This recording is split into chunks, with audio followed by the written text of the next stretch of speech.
Welcome to the RPG Talk Show. My name is Daniel Ivey, and this is John Welker, Vice President of RPG Research. We are a 501c3 nonprofit organization dedicated to the research and development of role playing games in all formats and genres for all players. and we utilize this research to achieve recreational, leisure, educational, and therapeutic goals. Today's main topic is narrative flow. Yes. Daniel will be leading the conversation on that Mhm. one. And in our third segment, we'll be unboxing Heroscape. Yes. Normally we're going into traps and riddles, but we need the hero escape for these traps and riddles. For this particular trap and Yes. riddle. So we're going to do unboxing into traps and riddles. Anybody who wants to donate more Heroscape to us, go to rpgresearch.com/donate. Yes. But first, we have a bone to pick. Well, I wouldn't call it a bone to pick. I mean, this corpse is cleaned all of the bones. Uh-huh. But, it is a discussion that we go back and forth. Yes. On one side, we have, is it an RPG? And the other side is, it is an RPG. Right. Yes. And we're referring to, is it a computer Yeah. RPG or not a computer RPG? Yeah. Now, I know that I've made arguments before that the original Legend of Zelda should be considered an RPG. Right. Yes. And I'm going to give you the reasons why you're wrong. Yeah, and I'm going to defend myself. But last week, you said Pokemon shouldn't be considered an RPG. And I came in prepared for that. Well, and I'm going to be honest, I have changed my idea. But in order to change it, you have to treat the Pokemon as the characters and not the trainer. So, what if I told you I can make an argument where you don't even have to rely on the Pokemon? If the Pokemon Yeah. red, blue I'm Sure. using red, blue. is if the trainer meets the criteria, we will see that. Yeah. I'm taking the hard road here. Okay. Because I figure if I can win on the hard road, it's going to be easier after that. Right. Okay. So, I'm going to tell you where I start. Okay? And I'm starting with RPG Research's 9 definitions, 9 criteria on whether or not it is an RPG. Well, actually, the one you're talking about is the component requirements for participating in a standard TRPG. Okay. The definition of a tabletop role playing only has 4 parts. Only has 4 parts. Okay. So we'll set up the guideposts and we will check them off. Okay. Okay. So I need a pen. Give me a moment here. Do I have a pen? it's also in the script. But if you want to make a check. Oh no, I've got notes. There we go. All right. So, what are the 4? The first one is setting. Setting. Now, this is for TRPGs, tabletop role-playing games. Mm-hmm. A seated, cooperative, interactive storytelling, that's very important, Yeah. recreational activity with structured rules in a shared imaginary setting. Yeah. Part 2, participants. Participants include a facilitator and referee known as the Game Master, GM. Now, if it's Dungeons and Dragons specifically, it's called the DM. Yeah. If it's other systems, they might have things like storyteller, Or lore master. or director, Yeah. or all these other things. Depending on trademarks. Well, it depends on what kind of setting they want to do. I say depending on trademarks because Dungeons and Dragons specifically has Dungeon Masters as a trademark. Correct. Yeah. Even though there is an organization of people who think they're using it first. Yeah. But one or more role-playing game players, RPGers, controlling one or more qualitatively and quantitatively well-defined and evolving player characters. Evolving Evolve. player characters. known as PCs, generally distinct from the player. Mhm. In a tabletop, it always should be distinct from the player. Yes. Um, We want separation between player and the character. right. Though there are people who have tried to play themselves in an isekai scenario. Yeah. There are issues that comes about when you do that. All right. So part 3 is action declaration. Each participant verbally declares imaginary actions performed by the created player character or GM controlled entities, Mhm. which are not physically enacted by the player. Correct. Part 4 results determination. Simple results are determined by agreed fiat, with more challenging results are determined by a combination of narrative and mathematical calculations that include static and random variables, plus situational modifiers, enabling participants to vicariously live through their characters. Okay. I seem to forgot the end of that sentence, but Okay. anyways, So we've got setting, we've got participants, we've got which the participants include qualitative and quantitative evolving characters. yes. Mm-hmm. And that's actually one of the things I was looking for. Then we have action declaration and results determination. Right. Yeah. Now, in the when we look at the game, computer-based role-playing games, Yes. or CRPG, Mm-hmm. that's a type of electronic role-playing game, ERPG, that requires electricity to play and designed to be used on computers, consoles, and other electronic devices. Yes. Now, a CRPG typically involves digital gameplay. Mm-hmm. The game is played entirely on an electronic platform such as a PC, console, or mobile device. Structured rules and systems, CRPGs, are programmed rules and mechanics to simulate the role playing experience, often including character creation, Mm-hmm. progression, and decision making. Player interaction. Players control one or more characters making decisions and taking actions within a virtual world. Mm-hmm. Interaction can be solo, single player CRPG or SCRPG, or multiple player, multiplayer CRPG or MCRPG. Yeah. Narrative and exploration. CRPGs often feature rich storytelling, Mm-hmm. quests, and exploration within a digital environment. Yeah. Randomization and outcomes. Results of actions are determined by programmed algorithms that incorporate randomization. Mm-hmm. Example, dice rolls or probability-based outcomes. CRPGs, as we said, are a subset of ERPGs, and they rely on digital interfaces and program systems rather than human game masters and physical materials. Mm-hmm. All right. So that is the Hawk Robinson definitions that Mhm. comes from our training guides. Yes. Keep an eye open when we publish the 4th edition and we start training again. Yeah. I'm not going to recommend our book until we have the 4th edition. Yeah. Because you We've wanna been buy doing a the lot latest of we've been doing a lot of overhauling on it to make it actually honestly more accessible Mm-hmm. and being less academic and more well. I mean, we may be RPG research, but it's people shouldn't have shouldn't have to rely on massive amount of brain power to run role playing games. Right. So we're treating it like a skill. Correct. Yeah. So we're using the apprenticeship model is what I'm getting at.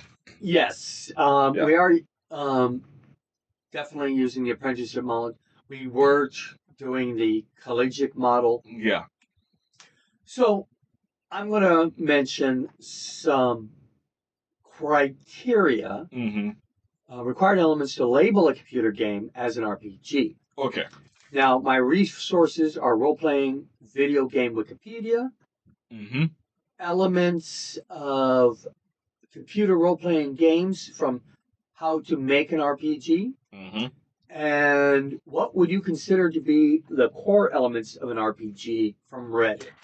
Okay. And there's others, but those are the primary three. Mm-hmm. Um, So I'm trying to write down what what barriers I have to get past. okay, so Mm-hmm. with all those references, we can say that now you'll notice that these are going to repeat a lot of the concepts that Hawk did. Yeah. But I like the way it is, it clarifies. Okay. Yeah. So, character progression and statistical systems. The most essential mechanical requirements for a system where success is determined by the character's attributes rather than just the player's manual reflexes. Mm-hmm. XP and leveling.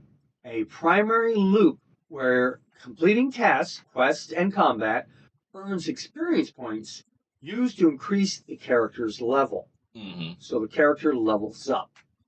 Okay. Attributes and skills. Numeric stats, strength, intelligence, etc. They define a character's effectiveness and are typically increased through levels up. Mm-hmm. Inventory and gear management.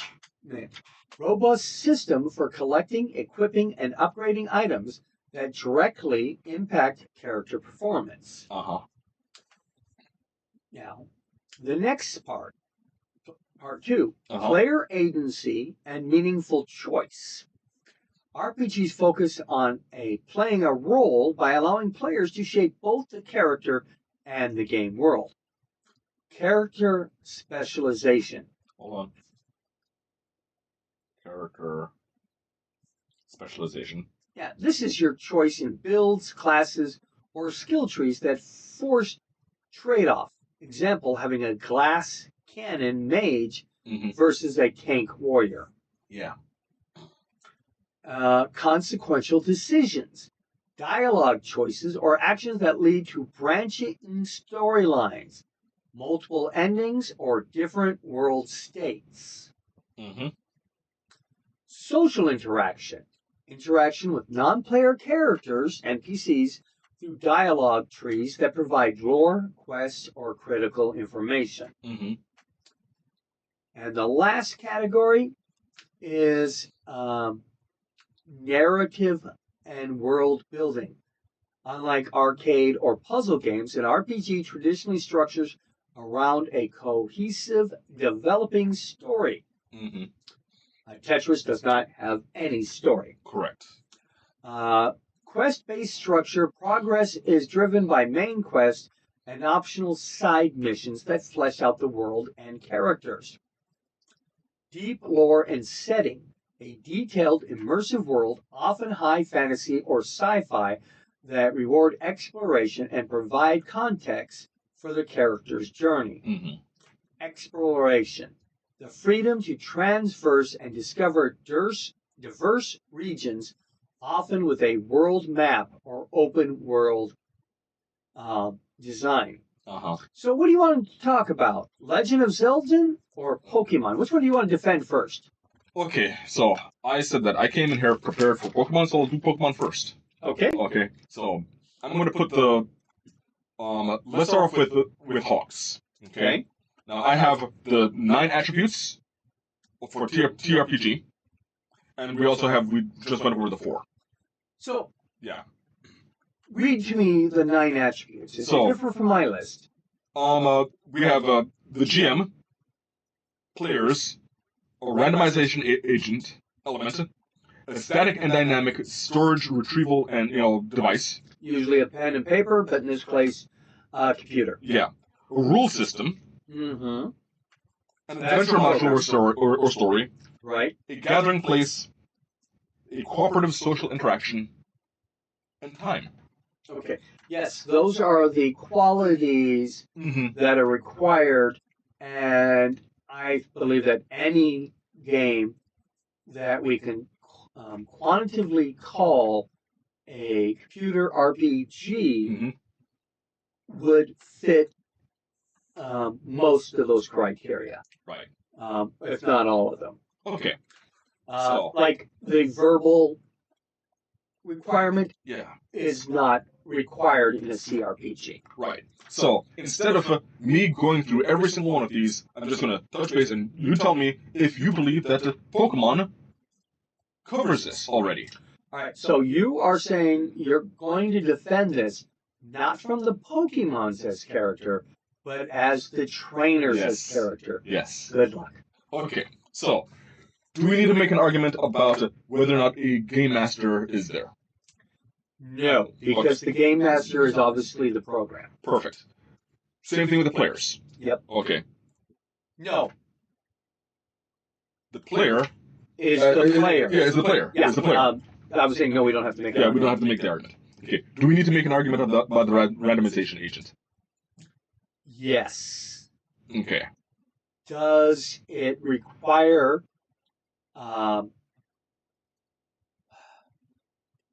timing?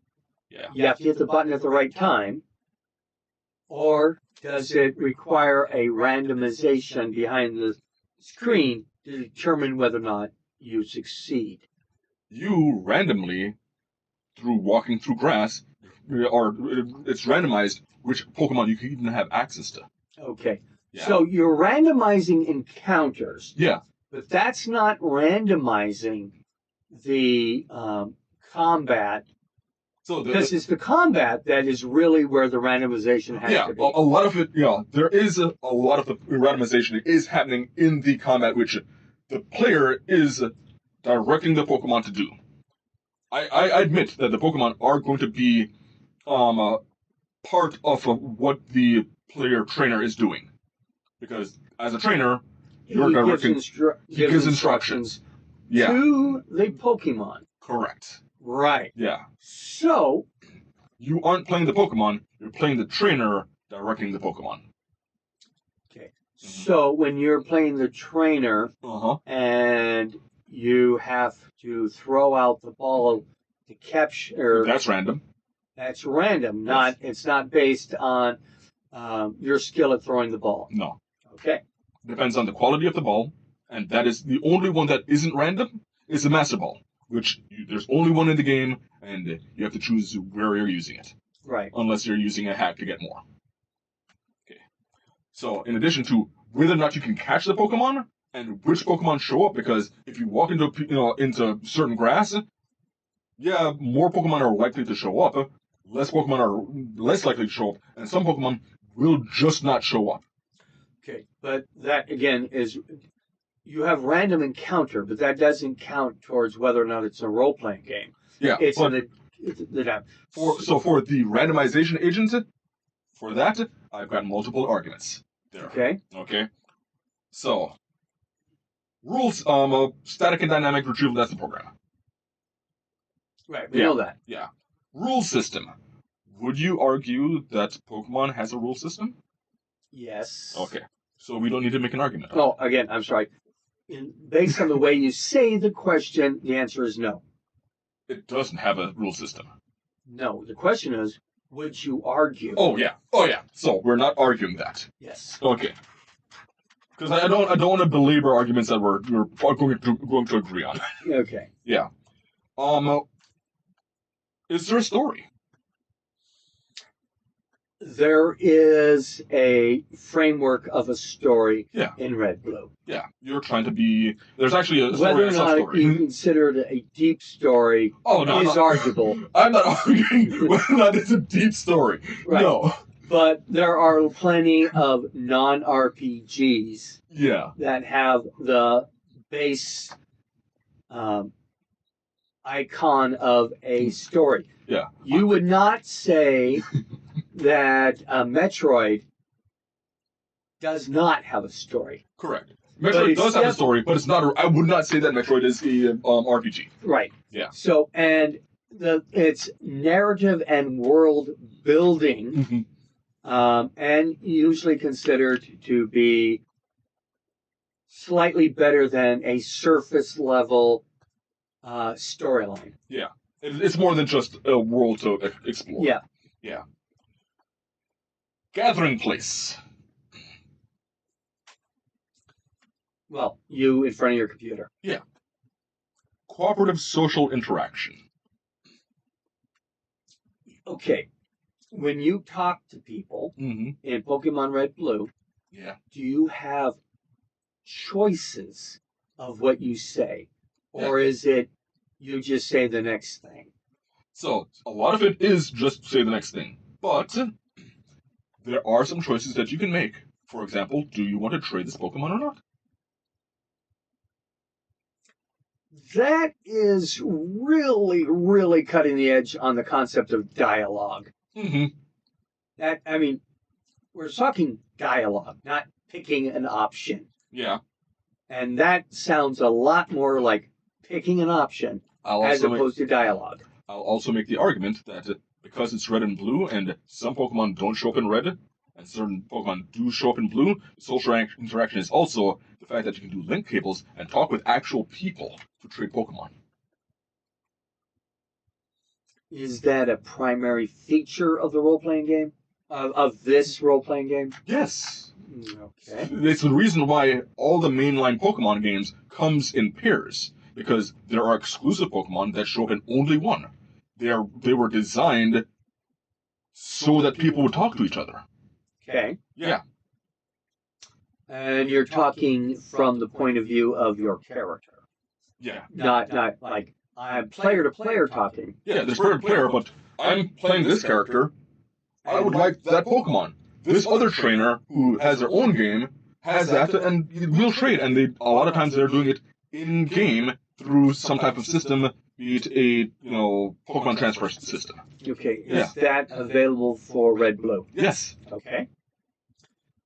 So it's extremely limited conversation. Right, it is. You accept this trade, it's still really close to just the plain concept of selecting options and not having social interaction. It is really, really bare bones. Yeah. Yeah. It's such a fine line that you can't see it.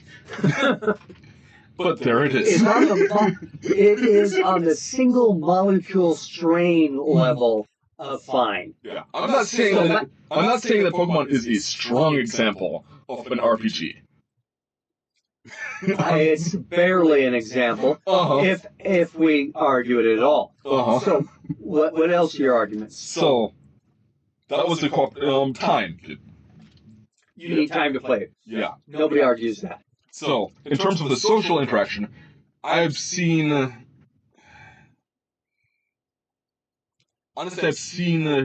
other quote-unquote role-playing games where they call them role-playing games and there's even less. You don't have to talk to anyone at all. Ever. Well, that's called a false label. We have a term for that. It's called lying. Yeah. Yeah. Or false advertisement. So if you claim that your Metroid is a role-playing game, you're just a liar. Yeah. So even if it's your company put that label on there. Now we also had the 4 things which are settings, participant, which includes the qualitative and quantitative evolving characters. Okay. Now, the Pokemon do evolve. Yeah. But the character, the player character, yes, they do.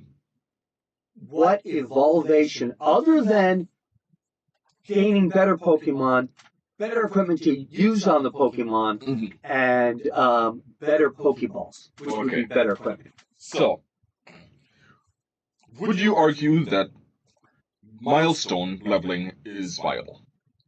If there's leveling. Yeah, if there's leveling. So whether it's milestone or experience points, is there leveling of the character? And I don't mean new titles. Right. I'm talking about something that mechanically improves the character. Yes. So, from Red Blue, in every single mainline version, there is a system in the game called the Badge Obedience System. I'm sorry, what's that last word? Obedience? Yes, Badge Obedience System. Okay. You gain badges. Yes. And the badges determine whether or not they're obedient. And I would say that the badges are your levels. the badges are pieces of equipment. No, you can't unequip them. You either earn them or you don't. Your milestones. Okay. Yeah. So the badges represent a milestone. Yes. All right. And what are the mechanics of this? This Okay. is, you say it's a badge obedience system. Badge obedience system. So this means your Pokemon is less likely to disobey an order. Right. So, from Red and Blue, and I actually have this all the way from all the mainline games. They have not gotten rid of this. Your first badge allows Pokemon of level 20 and lower to listen to you. After that, they really stop listening to you. You, as a trainer, just can't get them to be controlled. Mm-hmm. At 2 badges, it's level 30. At 3 badges, it's level 40. At 4 badges, it's level 50. At 5th badge, it's level 60. At 7 badges, it's 80 and below. And at 8 badges, it's only then that all Pokemon will listen to you. After that, you could be putting out commands, and they just won't listen to you. That is evolving mechanics. And it is consequential. You can level up your Pokemon till level 100, but if you only have 3 badges, good luck getting them to listen to you, to do anything. Yeah. Again, this seems like a fine line, Mm-hmm. but it's kind of acceptable. And technically correct is what I'm looking for here. Technically correct is what I'm looking for here. Yeah. Okay. And this is me without going into the Pokemon individually. Yeah. Okay. So we got experience in leveling. Yeah. We have statistical based combat based on the Pokemon, not based on the character. So, because none of your statistics, other than they listen to your orders, affects the combat. the badges also boost certain stats. Like what? So, I forgot to write them down, but I believe it starts off with, I believe by your second badge, raw attack as opposed to special attack goes up. And then by the third badge, I think defense, and then special, and then speed. You get statistical advantages with your Pokemon from having certain badges. Okay. That makes the line a little thicker. Mm-hmm. All right. Party and inventory management. We already talked about Pokeballs. Yeah. Yeah. And Potions and whatnot. Yeah. narrative quests. The game is structured around a central quest Mm-hmm. to become the champion and complete the Pokédex. Yeah. And along the way, you tear down a criminal gang. So there's kind of a story. Yeah, there is a story. All right. I think by an extremely thin margin, Mm-hmm. extremely thin, because it tastes bad in your mouth, doesn't it? it really tastes bad in my mouth. From the experience of playing the game, this does not feel like a role-playing game at all. I understand that. And the idea that choosing an option on a screen is not a conversation. Yeah. So, on the part of social interaction, It is a bit weak. I'm going to say it's super weak. I'm Yeah. going to even say it fails. Mm-hmm. It fails on social interaction because it isn't anything resembling a conversation. Mm-hmm. Would you argue that Final Fantasy I is an RPG?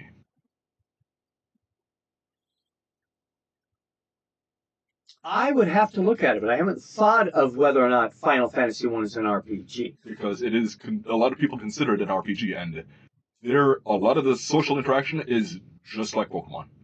Right. Yeah. But, okay, here's another question. Mm-hmm.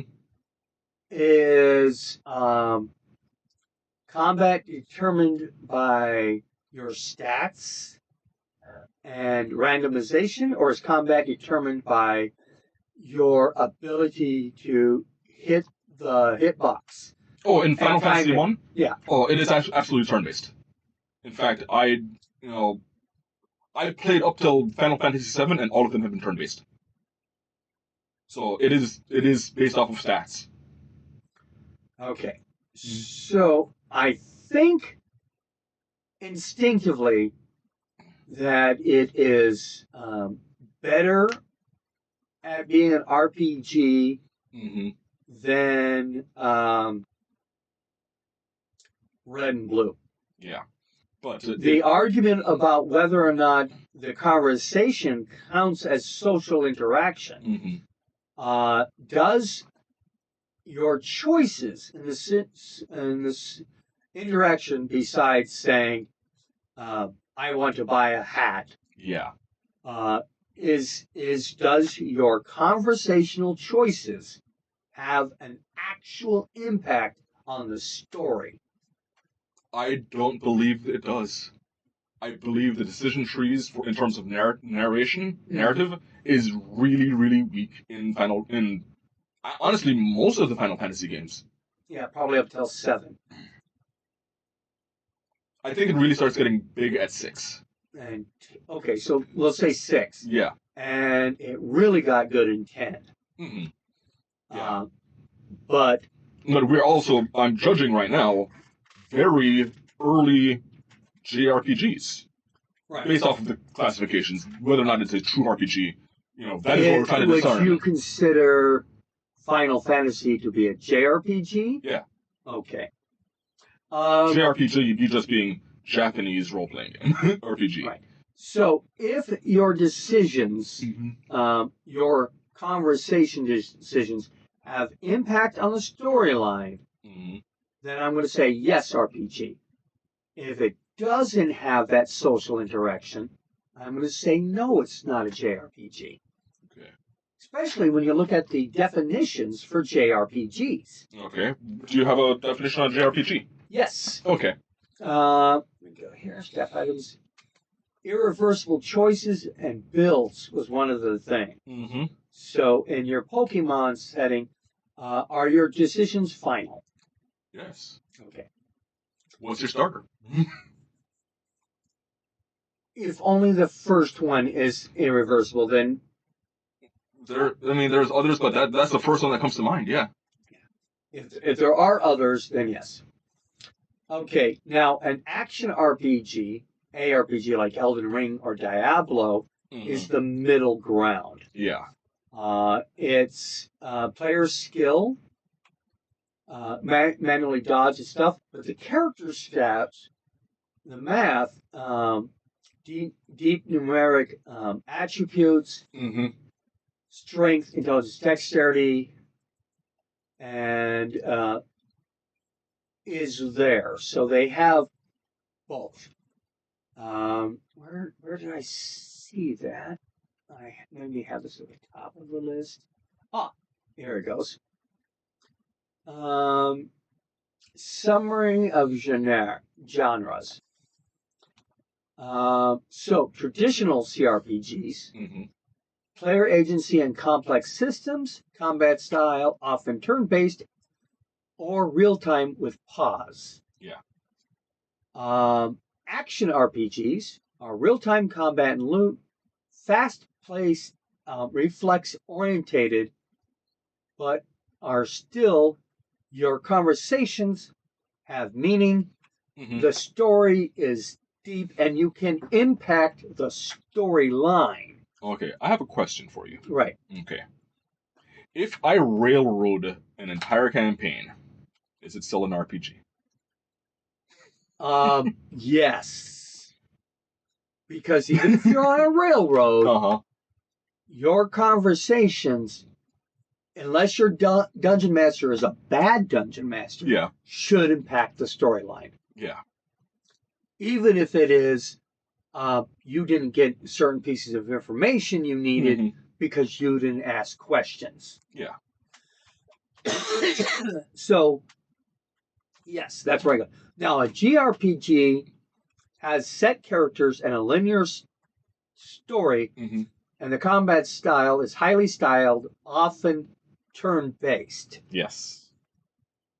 So that's the difference between the three types. Do you have any other definition for JRPGs? Not that I can think of. Most of it was honestly just cultural. Yeah. Yeah. And we're not arguing that. Yeah. And you know,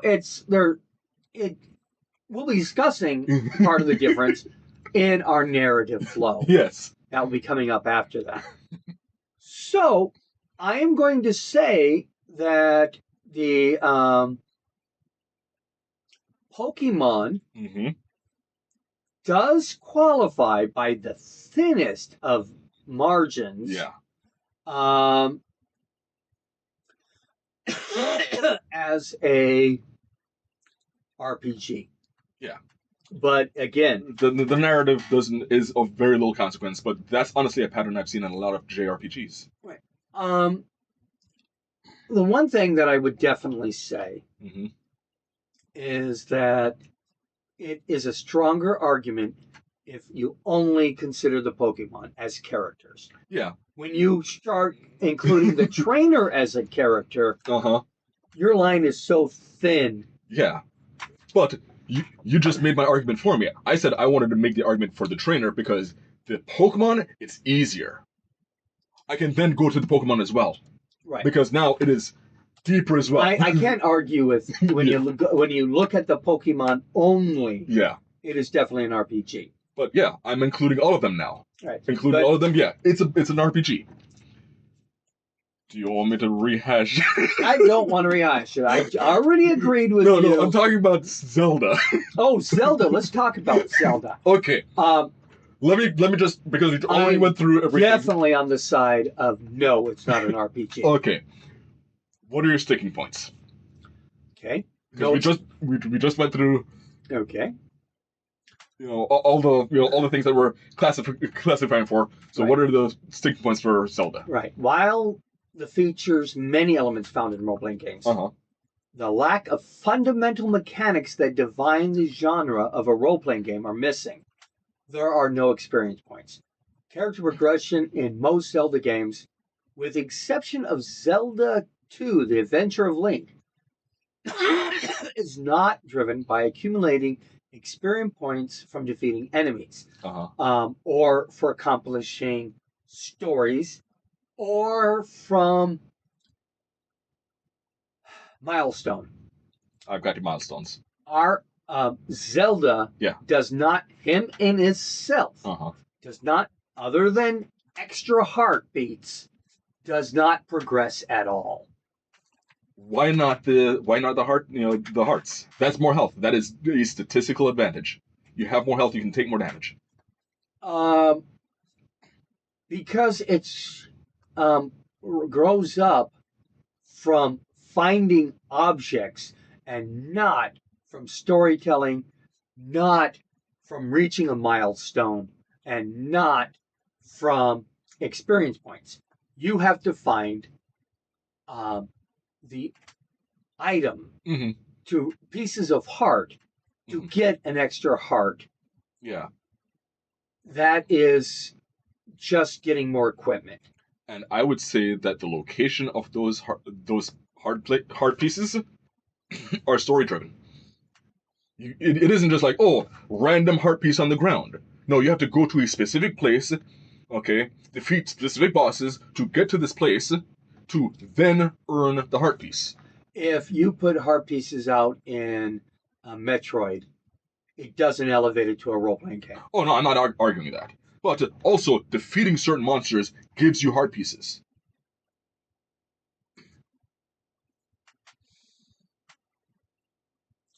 I still don't think that's it gives you equipment. Are you saying that the heart pieces are exclusively equipment? Yes. Because you find pieces of equipment and gain other heart pieces. Okay. Can you ever unequip the heart pieces? Once you have them, you have them, but it's still in a piece of equipment you collect, not a leveling. aspect. You don't get it from leveling. You get it from being in the right place at the right time. Now, skill-based combat. Mm-hmm. Combat in real time and action-oriented, relying on the player's manual skill, Yeah. timing, and reflexes rather than the character stats or numerical calculations. It is more of an action RPG. If it was to be considered as a RPG at all, it would be an action RPG. Yeah. Progression versus discovery. Link gets stronger by finding specific items, heart containers, and upgrades in dungeons or hidden areas, which is key trait of the adventure and the Metroidvania genres. So it's more like Metroid than RPG. Distinct from the stat-based progression of most RPGs. It has...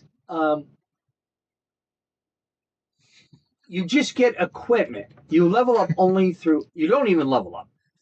To say you level up, it would be false. Fixed character. The player always assumes the role of a predefined character, Link, with a limited customization options for the character or stats. Even in Persona 5, which is a JRPG, you have skill trees. Yeah. And you have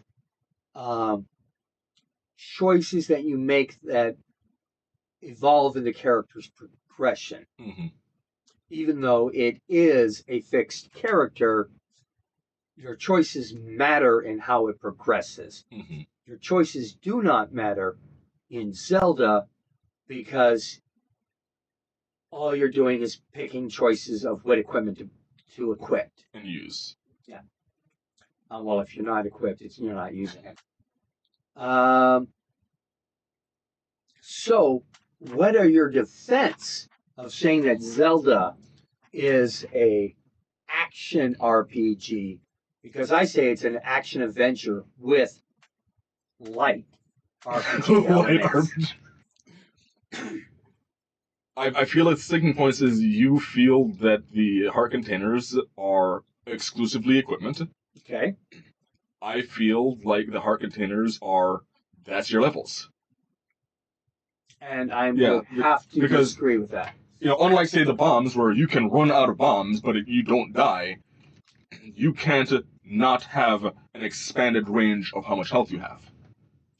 Right, your maximum hit points. Yeah, your maximum hit points. Your heart containers is your maximum hit points. I don't think that one element is enough to push it over into an RPG.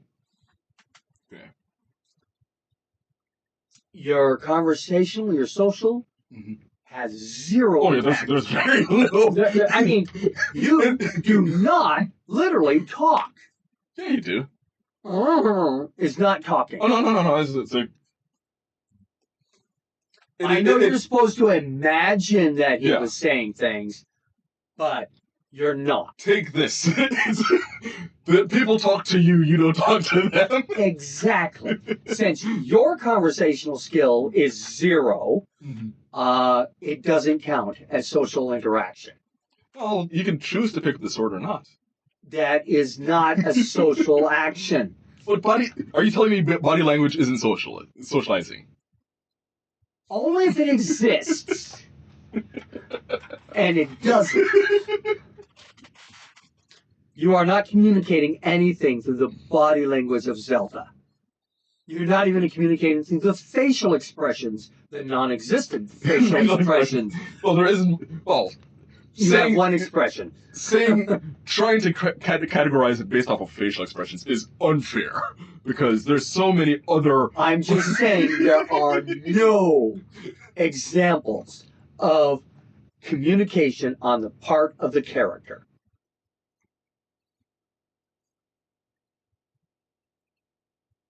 His social interaction is strictly...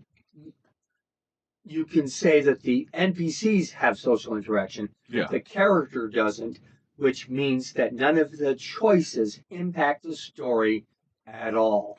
If we said that Zelda is canonically mute, He's not able to talk. He can still communicate. How?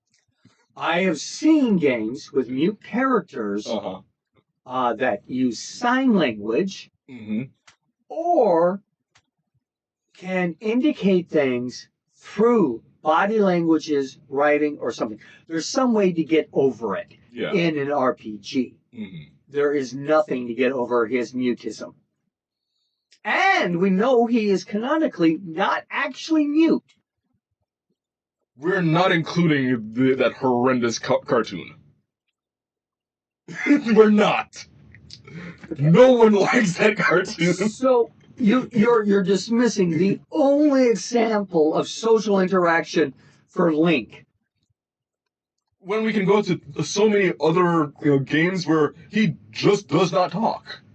Yeah, but there's no if he doesn't communicate in any shape or form, then it's not social interaction.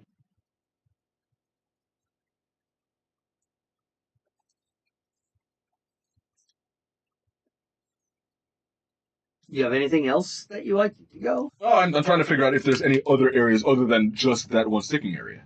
Well, the sticking areas are no leveling up. Because... We're arguing whether or not the heart pieces are levels or not.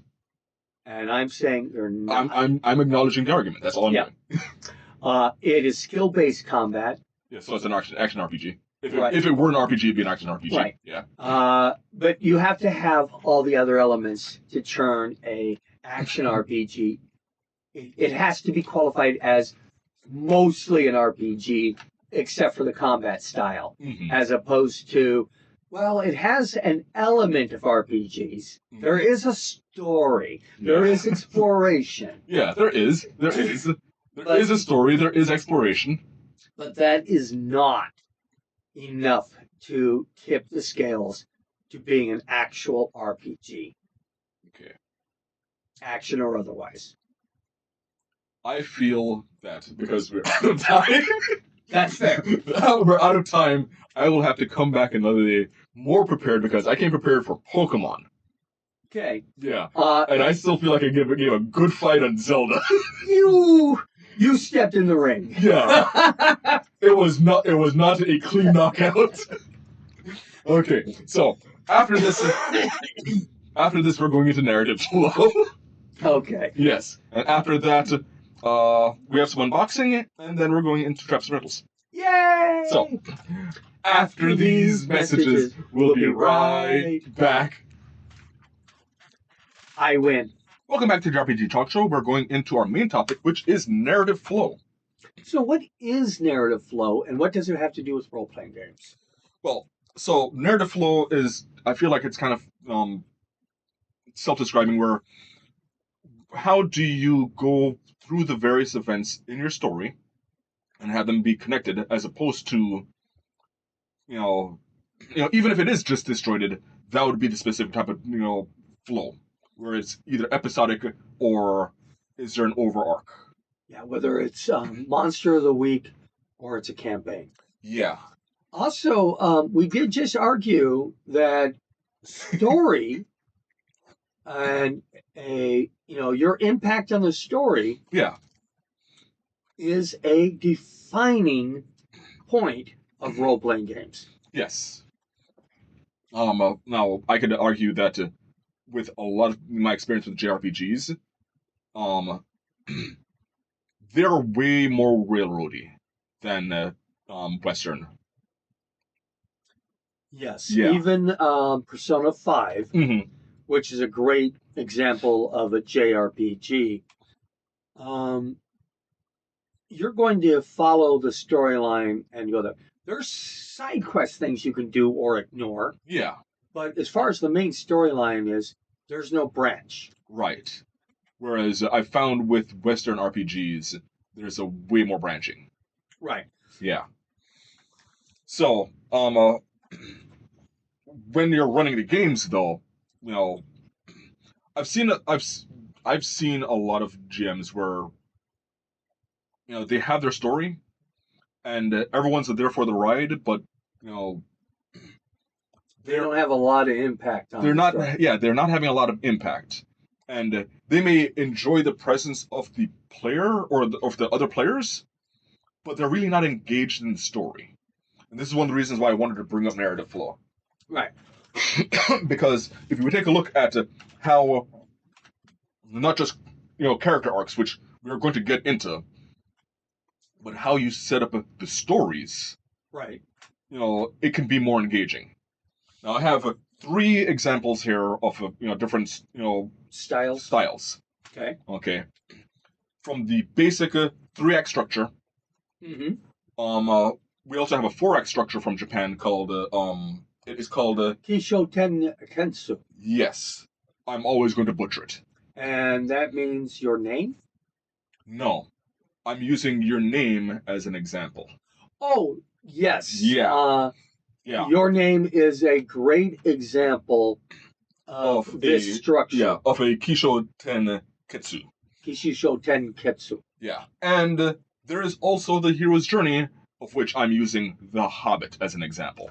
Right. Yeah. And the original, well, I don't know. The hero's journey, one of the earliest examples is the Odyssey. And I'm not sure that the hero's journey counts for Gilgamesh. Gilgamesh reads more like Monster of the Week. Yeah. Maybe Beowulf? Yeah, no, that is definitely. So who came first, Beowulf or Odyssey? Beowulf. Then Beowulf. Yeah, I think Beowulf, in terms of how old the stories are, Gilgamesh is first. I think after that's Beowulf, and then we get into Homer and the Odyssey. Okay. I do believe that. Yeah. So, let's get into the 3-act structure. Okay, you'd think, beginning, middle, and end, but no, it's a bit more detailed than that. Right. So, in the beginning, we have an inciting incident. This is your narrative hook, and this is so important. Also known as the setup. The setup. Why should anyone care to read past Act 1? Right. Yeah. So you have to have in your Act 1, Mm-hmm. you have to set the scene Mm-hmm. and answer all the questions: who, what, when, where, and why. So that's the establishing. After that is the hook. Right. Yeah. So, I'll use an example. Okay. In my assessment, I never got to it, but my narrative hook was, I'm throwing you all into slavery. That's Okay. the hook. You guys were, I put the players in a position where they feel like they've been wronged. All of them feel like they've been wronged, and now they're all suffering because of it. That's the hook.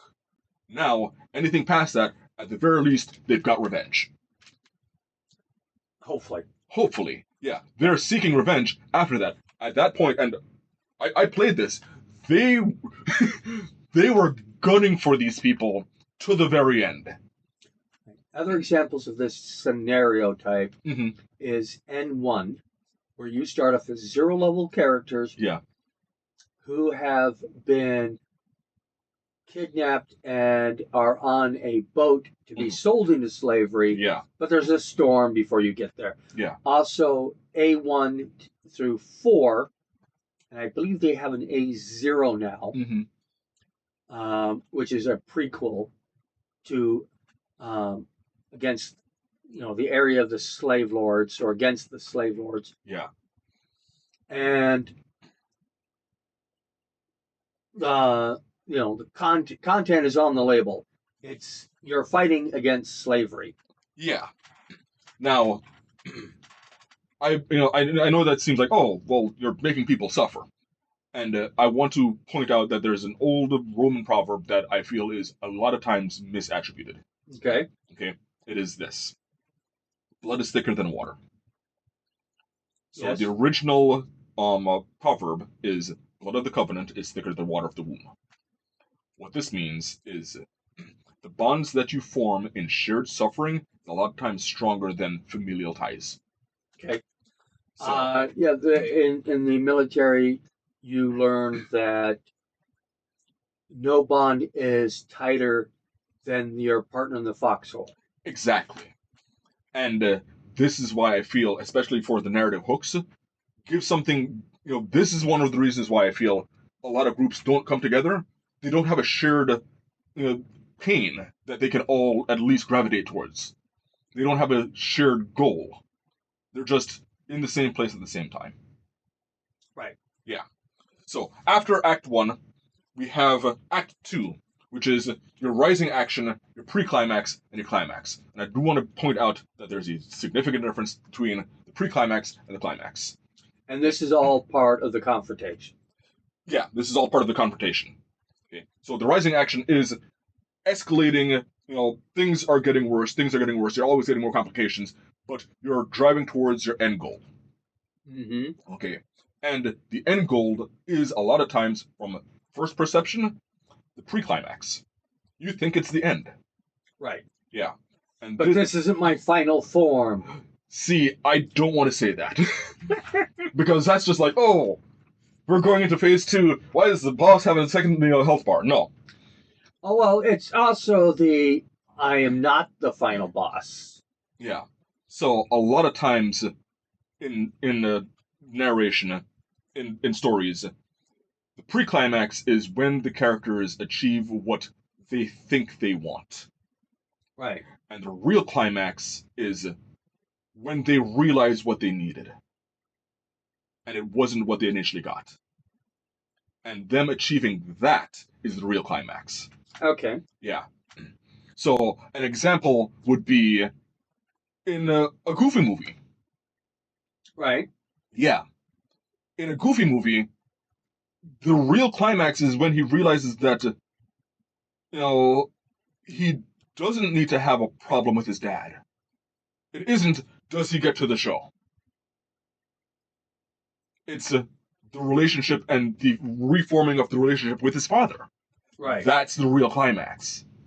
Mind you, they invert it where they resolve everything and then they go to the show. Right. Yeah. So, understanding that you can have underlying themes going on with the various characters, and they can get one thing, but recognizing what they want and what they need are two different things. And delivering that at different times, I think, is important. Okay.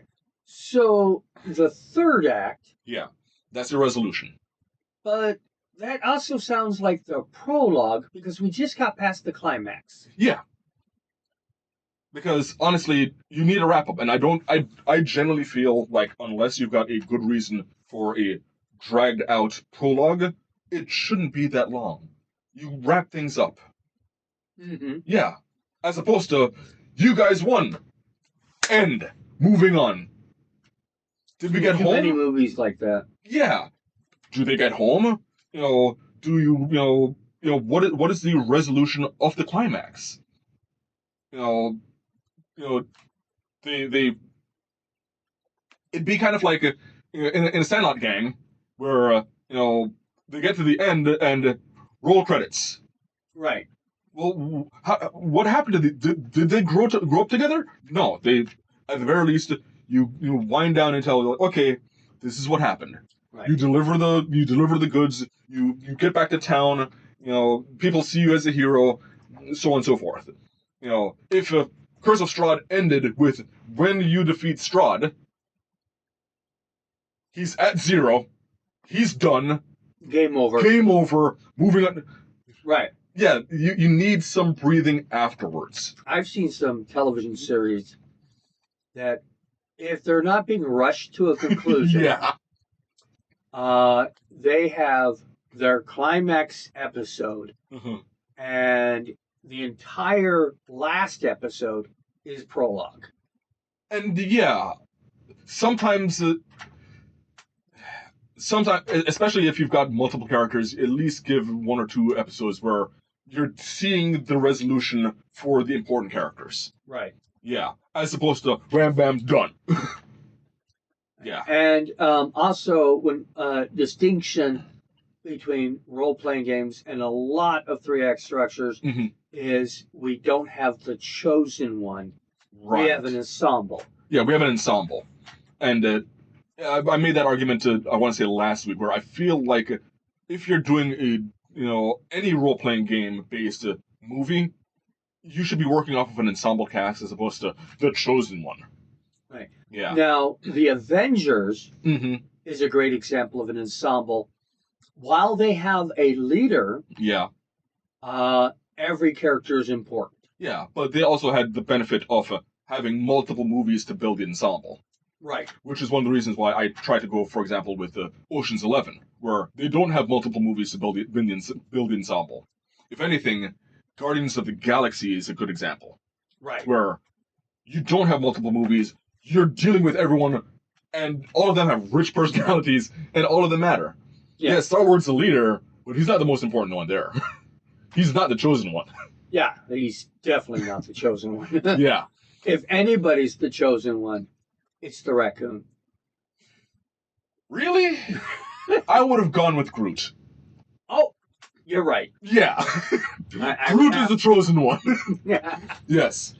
All right. So, how's this different than Japanese? Japanese. Okay. So, with Kisho Tenketsu, you've got a 4-act structure, which is different. Each act is different.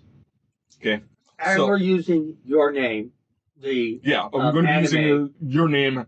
Wonderful movie. If you haven't seen it, go watch it. But it's also a perfect example of this act structure. It's one of my favorites. Yeah. But go ahead and tell me what these structures are. So, the first one is introduction, but it has a completely different purpose. Okay. So, in a 3-act structure, we have the narrative hook. In the Japanese structure that we have here, the introduction is to set the baseline. This is how the world is. Right. Yes. We're establishing what is. It's an establishing shot. Right. Actually, no, it's more than just an establishing shot, because this is way more drawn out. Right. Yeah. You're getting to feel how life is. By the way, this structure is also called a structure without conflict. Okay. Yeah. No conflict is actually needed for this act to work, and it is still very engaging. But you can have conflict with this. Yeah, you can. It's just not necessary. Yeah. So with your name, and I'm going to be going through the plot, so spoiler warning. Spoiler warning for a movie that's been out longer than a lot of you been alive. Yeah. So we are introduced to 2 characters, a boy and a girl. Right. Okay. Boy lives in the city. Girl is a country girl. Okay. And you're seeing their everyday lives. Okay. It feels very much like slice of life. Right. Yeah. Once you figured out, okay, these are their lives. They're going to school, dealing with the family, they're dealing with their parents. And it points out that there are separate lives. Yeah, they're separate lives. You're establishing that. Mm-hmm. That's the introduction. It is way more drawn out, and you're wondering, like, what's the hook? Well, right now there is no hook. The hook comes a lot later. Right. Yeah. After that is the development. This is when things change. So we had to establish what normal life is first before we change it. Right. Yeah. This is effectively where the hook is. We're like, okay, we've established a normal life. At least I enjoy these characters. Oh, something changed. This is in your name. Something weird starts happening. This also is an example of you can't break the rules if you don't know what they are. Exactly. In your name, the boy and the girl start switching bodies. The boy's mind goes into the girl's body. The girl's mind goes into the boy's body. Right. Yeah. And that's part of the show. Yeah. That is the show. That is in the development. That is now in the 2nd act. And they are learning. And mind you, now because of the introduction, we knew what each of their individual lives were. We're now seeing how each of them are dealing with the other person's life. Yeah, this is really the disruption of what the normal was. Correct. Yeah. And you're seeing them tackle that. And they eventually, in this story, they eventually realize that, okay, this is weird because it isn't just, oh, I'm now in the body. No, they keep on switching back and forth, back and forth.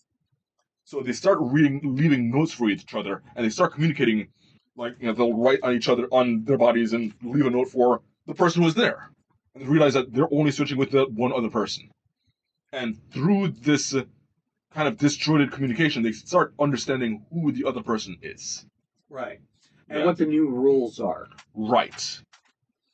So, that is the second act. The fourth act is 10, which is the twist.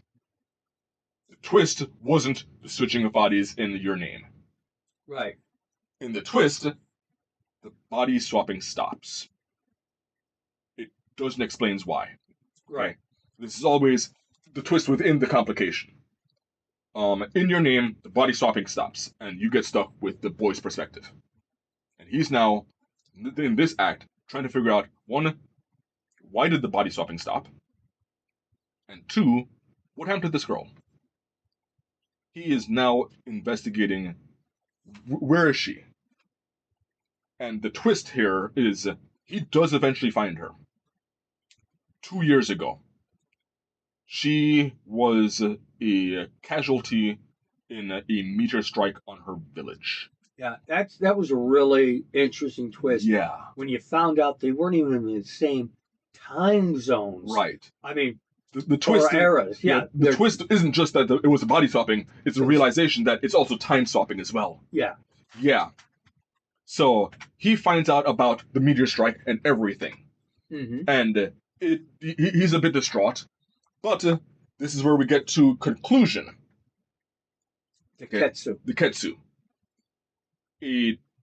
There's really only, I want to say, 1 or 2 body swaps that happen after that. And in that, he explains everything that's about to happen to her, and they communicate.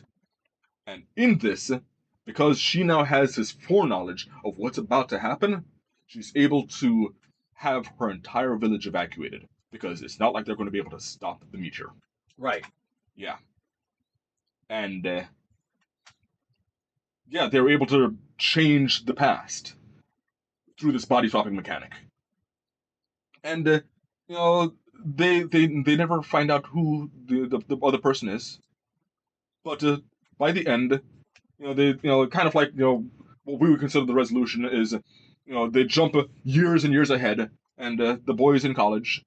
And he's walking down the road, and he passes her, like, you look familiar. And she looks at him, and you look familiar, and you realize that, yeah, they do finally meet up. Right. And that is something different between the Act 3 resolution and the Act 4 Ketsu. Yeah. Is that the Ketsu, it can be much shorter.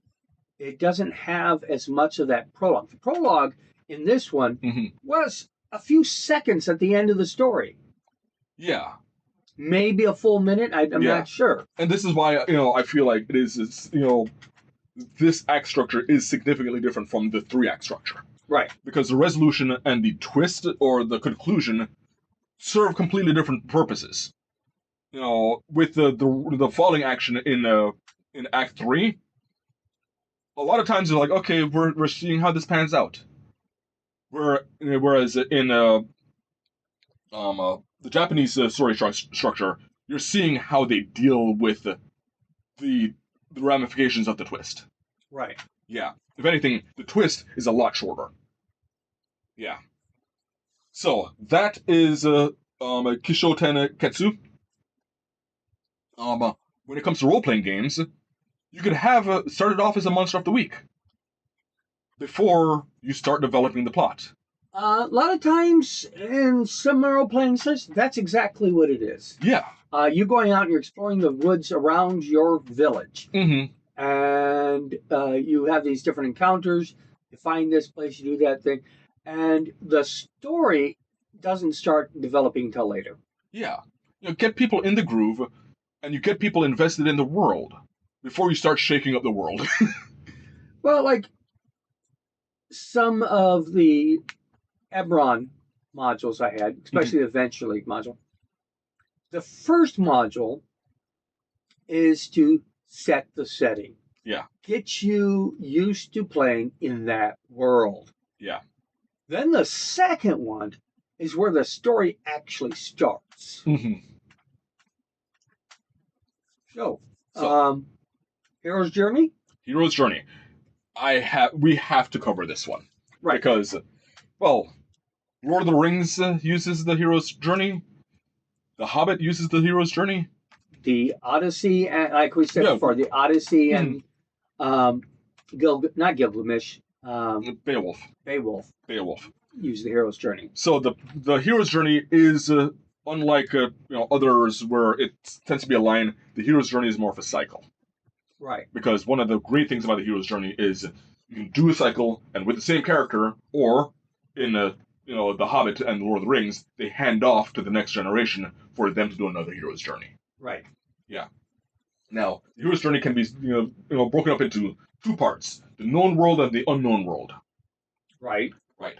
But before we can get to the unknown world, we have to deal with, and much kind of like the Japanese structure, we have to establish what the world is first.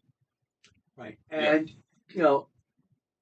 things that start in the middle of combat, that's breaking. That's one of the examples of breaking the rules. Mm. But you better know the rule first before you break it. Yeah. So I would not include when we talk about like the Odyssey being a hero's journey. Yeah. It's not even the first story. In I think there's it goes the Iliad and then the Odyssey.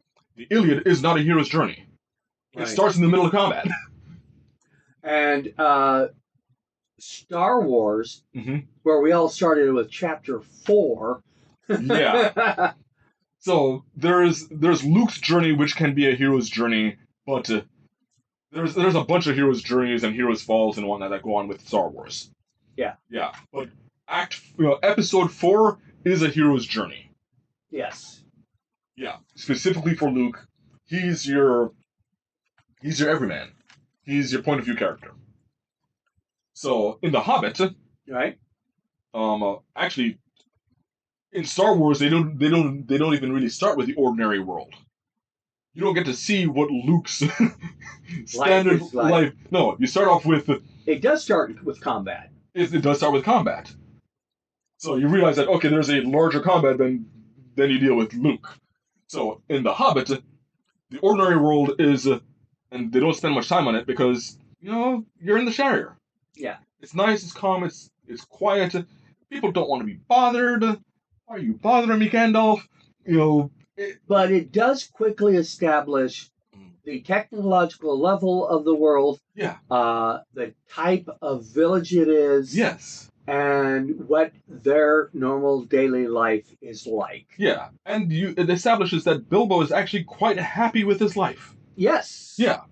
That is one of 12. Right. Yeah, that is the ordinary world. After that is the call to adventure. In The Hobbit, that isn't when Gandalf shows up. It's when Gandalf shows up with the 13 dwarves. Right.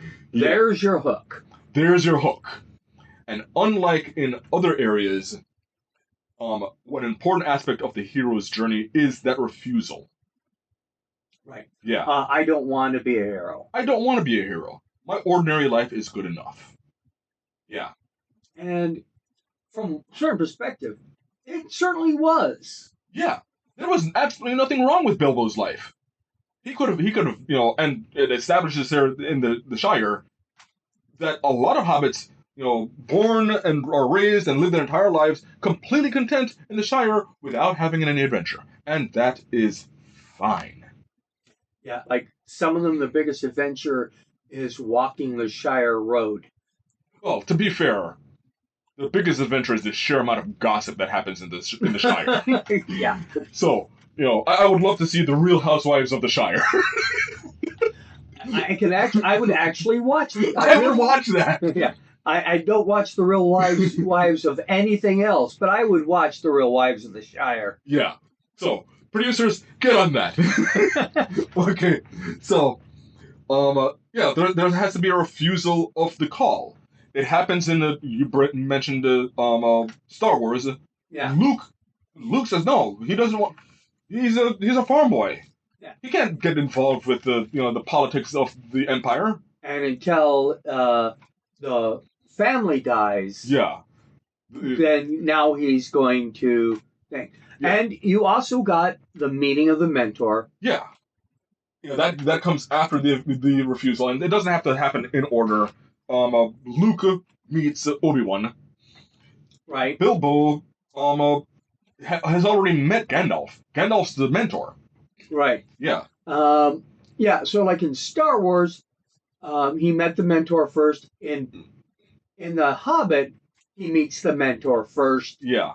And then they refuse the call. Yeah. And with Luke, he doesn't decide to go until after the family barbecue. Oh, what a horrible way of putting that. Yeah. So after meeting the mentor, there is crossing the first threshold. Right. So with the Hobbit, that's the trolls, and this is where we start leaving the known world. So in Star Wars, would that be going down to the cantina or leaving the planet? I would say it's going to the cantina. That's what I thought, because Yeah. I don't think he's ever been there. Yeah, he's never been there. I mean, yeah, he's been dealt with the Jawas and whatnot, but he didn't experience, how robust it really is alien. Yeah, he'd never been to a real city before. Right. He's just a city boy. Country boy. Yeah, country boy. So after that, we have tests, allies, and enemies. And it's not just you're dealing with various tests. You're dealing with the the trolls were a test. I would argue that the trolls are the first crossing that threshold. Not the line where it says, "This is the furthest I have walked from past the Shire border." That is kind of like a prelude that it's going to get weird afterwards. Yeah. But you need he could have been like, this is as far as I've ever gone. And then it could have been 15 to 25 years of walking the same road and nothing happens. In that case, he's still in the known world. It's just a whole lot of the same mundane. Okay. But you need the world to change fundamentally. Got it. So in The Hobbit, that's why the trolls matter. He's never encountered a troll. He's never dealt with that level of danger. And he passed. And he succeeded. Okay. With Luke, he had to deal with the cantina. He's used to okay, you can get along, but no, people there they don't like him, and they're aggressive, and he now has to deal with the fact that they need something, and people are going to get in his way. Right. Yeah. So in terms of the trials, you could say that the allies for the Hobbit are the elves. Well, I don't think so yet. Because the allies are the dwarves. The elves started hostile. In fact, they ended hostile. Well, we're talking Rivendell here. The first elves, not the second elves, if I'm remembering correctly. Because initially, he's okay with Rivendell.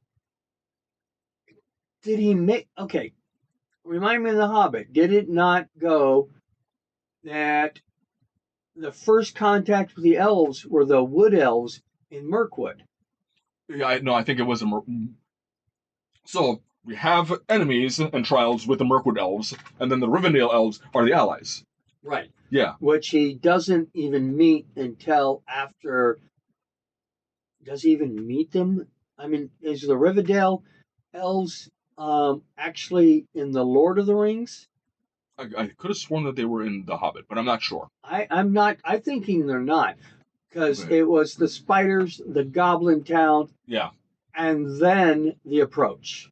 Yeah. So the spiders are definitely the enemies, but the trials are the goblins, because it isn't just like brawling with the spiders. You just gotta leave. You have to escape. Well, escaping was definitely a trial. Yeah. With the Goblin Town, he had to maneuver. So I would say that the Goblin Town is more of a trial than enemies. Right. Yeah. So after that is the approach. So escaping from the Goblin Town, whether it's on barrels with the cinematics or not.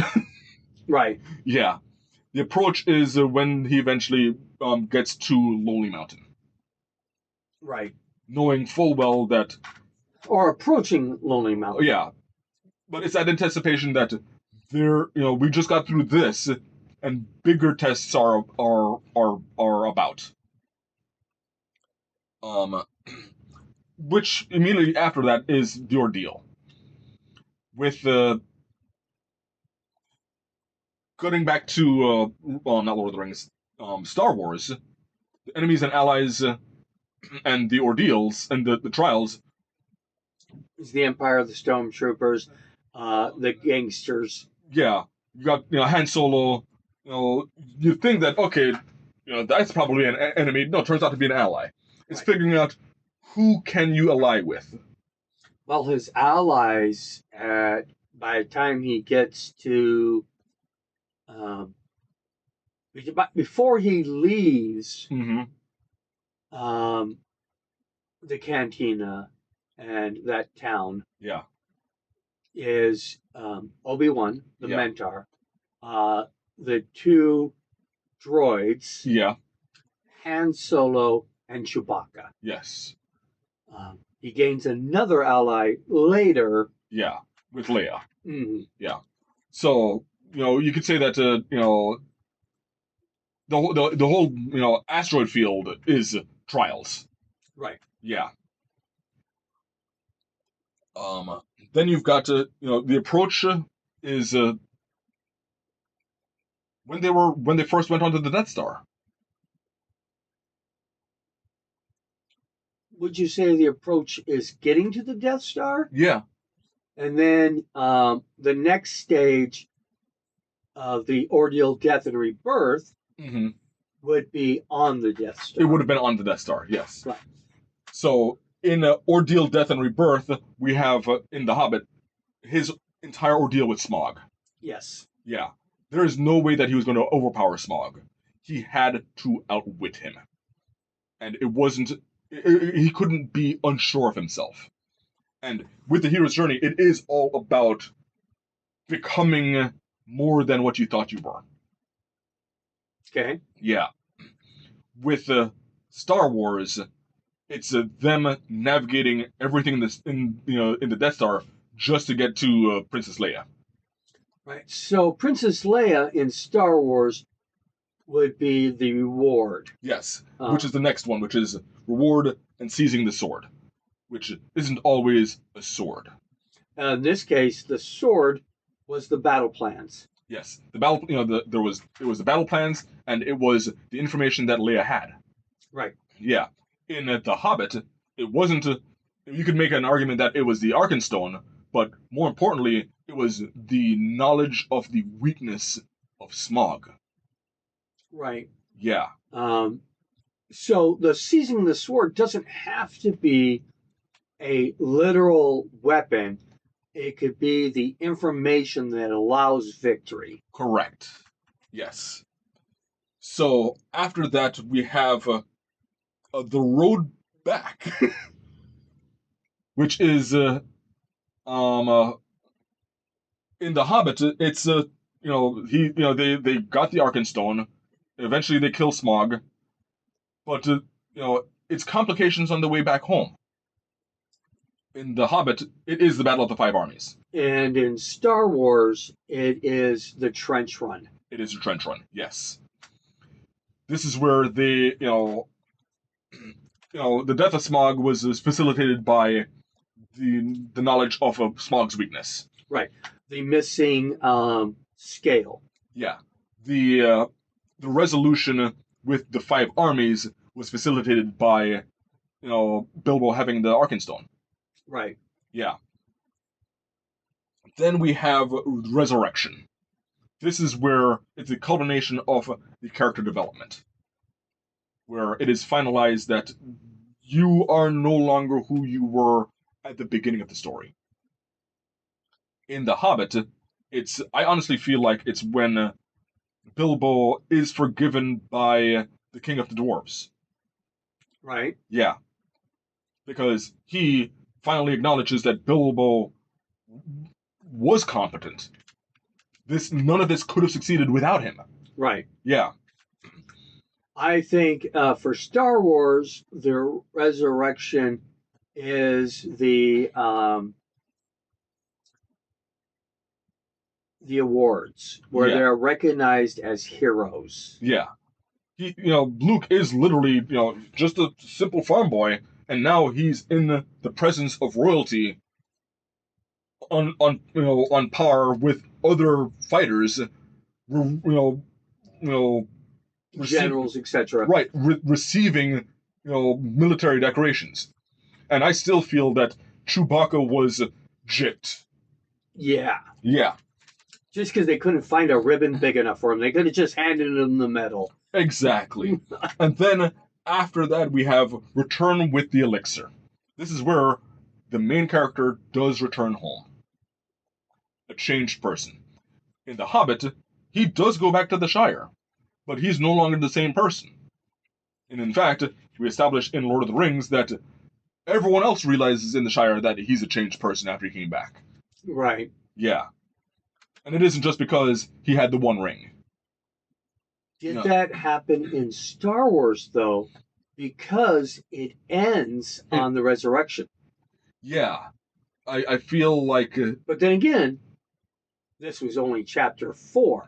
right. There are more chapters in this story. Yeah. Which is one of the reasons why I say, for the most part, just episode 4 could be an entire hero's journey. We're just missing him returning home. Yeah. But, after that barbecue, no, he wasn't coming back to that. Right. Yeah. Yeah. It's... I think as you said, it's a cycle. Mm-hmm. He has to go through the cycle multiple times. Yeah. Before he gets the return with the elixir. Yeah.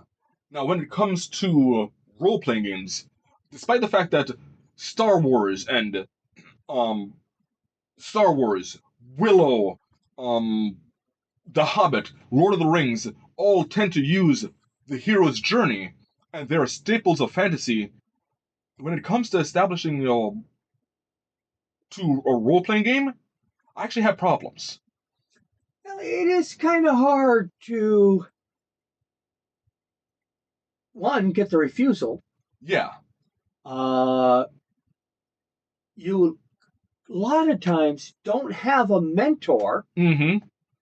You could have a patron. Yeah, but that's not the same thing.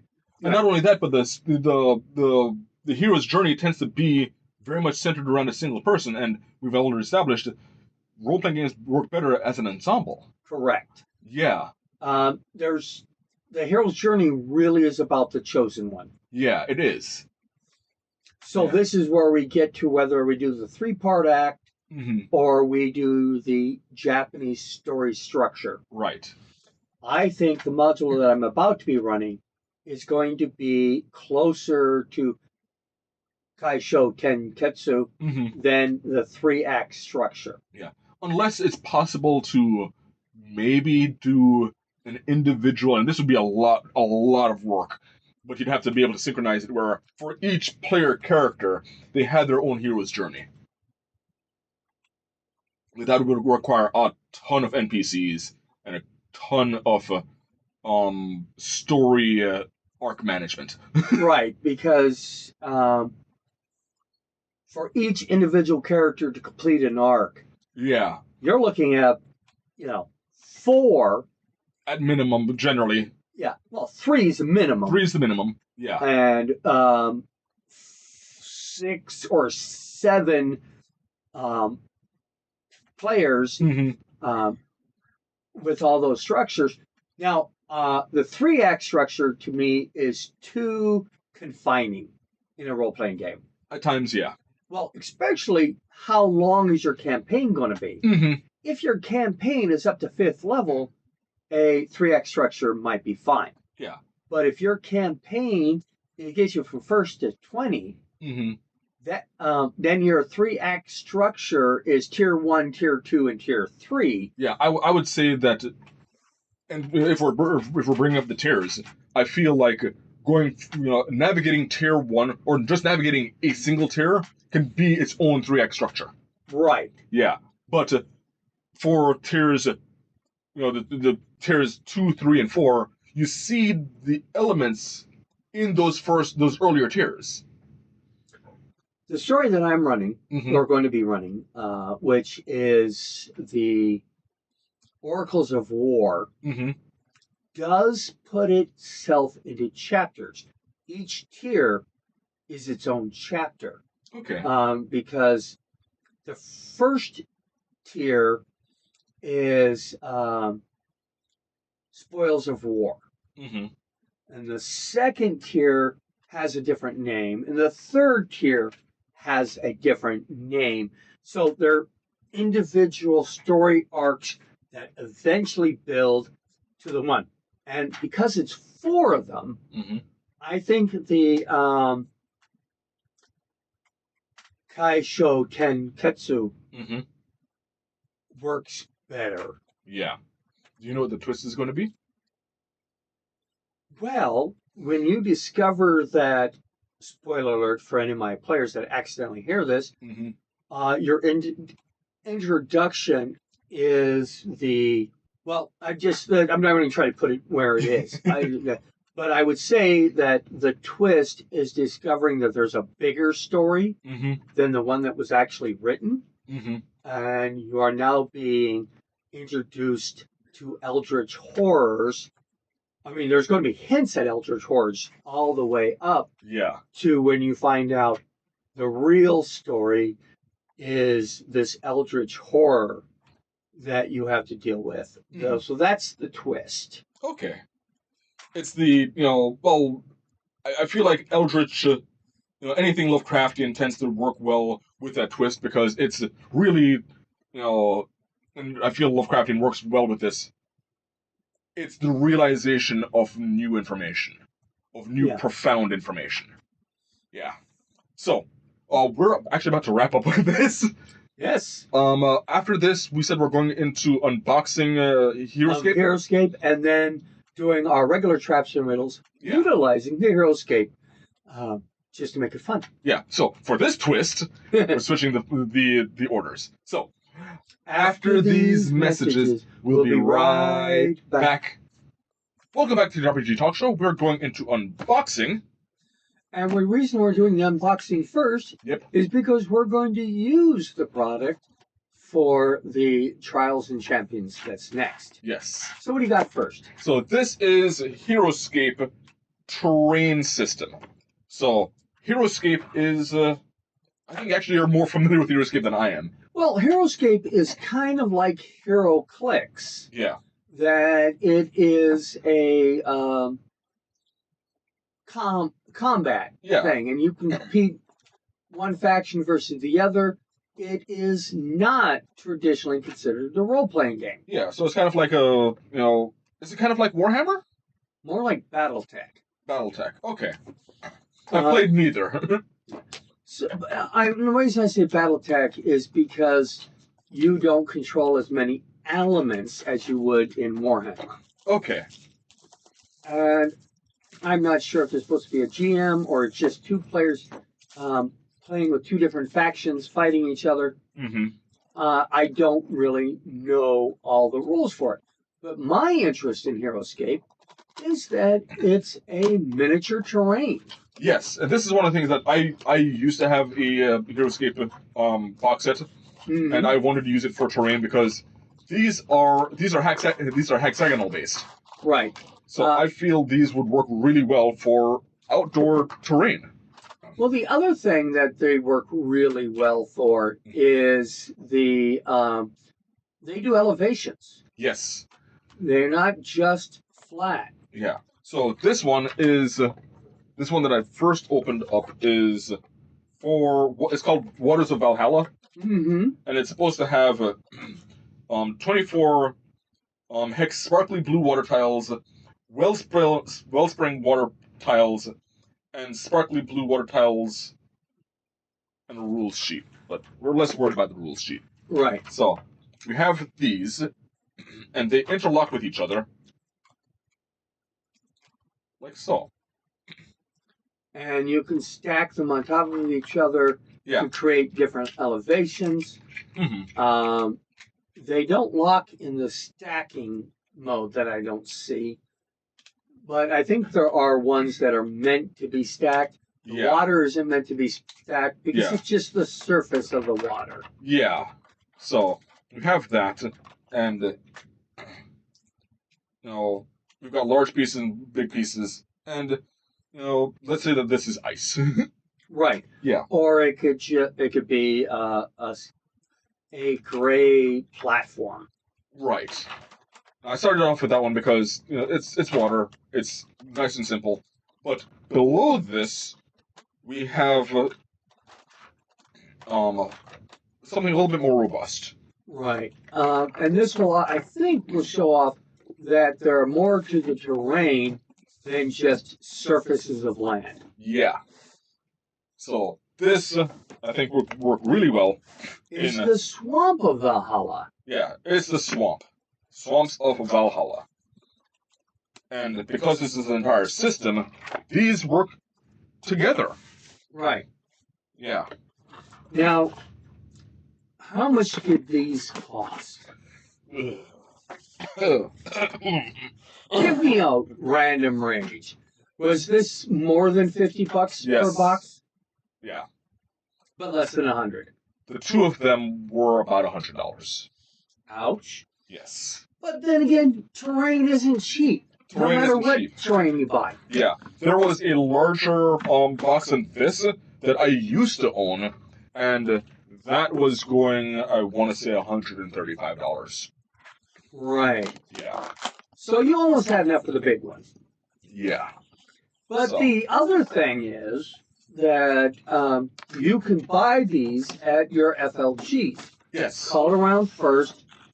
If you're in Spokane, best place we found so far to find it is Merlin's. Yeah, although I believe we found out that Uncles in the Valley had them as well. Right. Yeah. So. But Merlin's was closer, and it actually seemed to have more. Yeah. So, trying to open this up.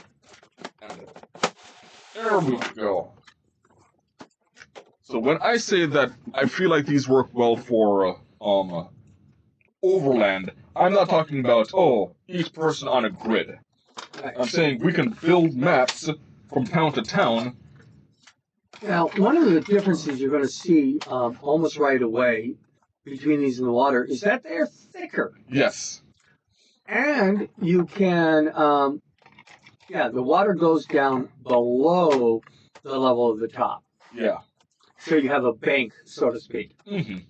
And they stack. Yeah, there we go. See, that locks in. Right. You can't stack on water, but you can stack land on land. Yes. So that gives you some amount of control in elevation. Right. Which, honestly, I think is just amazing. So, I can, build a hill. A hill. And, I can be as creative as I want to be with these, because they lock in, and... As long as everything's hexagonal shapes. And this is one of the benefits of that. By the way, they also have, you've got green water, so maybe this is a little bit more polluted. Yeah, that's swamp water. Swamp water, yeah. So I feel like, they're simple, but they're robust enough that you can do a lot of things with them and make things interesting. And now, I would like you to put a medium-sized miniature and a large-sized miniature on those. Mm-hmm. And you can see that they still fit in. What is the distance across a single tile? I don't know. Do you have a tape measure? No, but I got a thumb, and my thumb is accurate. Your thumb is accurate? Oh, yeah. So if you hand me one tile, a single tile. Here you go. Give you some swamp water. Okay, my thumb, and I measured my thumb, is exactly 1 inch. Uh-huh. So these are basically 2-inch hexes. Okay. They're not a 1-inch. So I would still, at 2 inches, that's a 10-foot square. I would be tempted to, just treat them as 5-foot squares anyway, because generally when you're dealing with large creatures, they're supposed to take up 3 squares, 3 hexes. Mm-hmm. Just put them in the center like that. Right. Yeah. Put this one out there. Is this huge? Yes, that's a huge. Okay. And that is supposed to be, what, 4 hexes? I think so, yeah. And there you go. Yeah. So 4 hexes work like that. There we go. Now you also see that they put out plants. Yeah. And those plants had a regular hexagonal base to them. Yes. And I like it because it gives a little bit of variety. It makes it feel like this is supposed to be a swamp. It feels very swampy. Right. And there are all kinds of other terrains, mountains. They're sci-fi even. Yes. One of the sets has a dirigible. Nice. Which I wouldn't mind just for the dirigible. I forgot the timer. Ooh, okay. So, I'm trying to see what's past. Is this something else? Looks like a map, or just... This is something else. Oh, that is... So, we have a background. We've got a background. But, there... Oh, wow.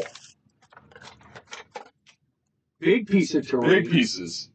Yeah, so you could easily set this up for, larger maps. Right. Yeah.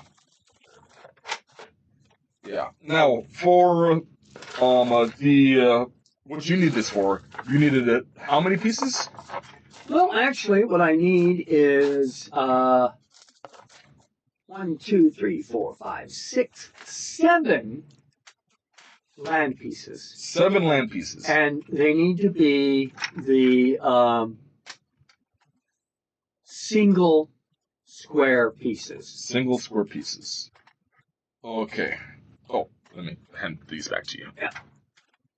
Let me see if I have them. Can you get away with 2 pieces? Are there only 2 single squares? Yeah.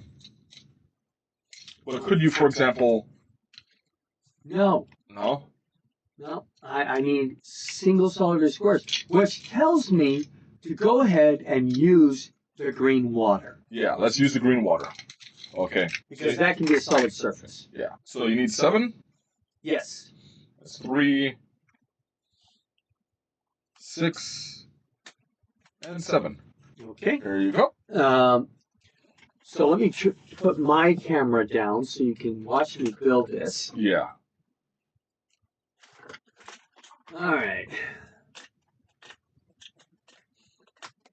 And I need...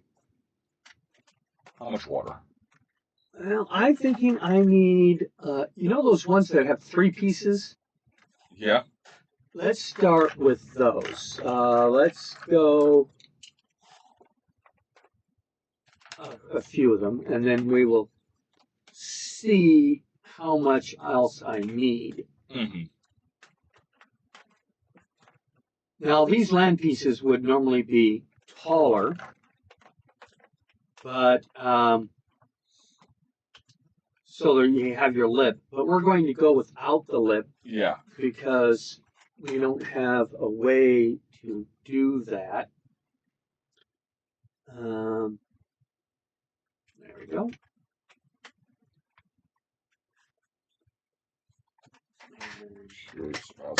Ooh, just pop right up.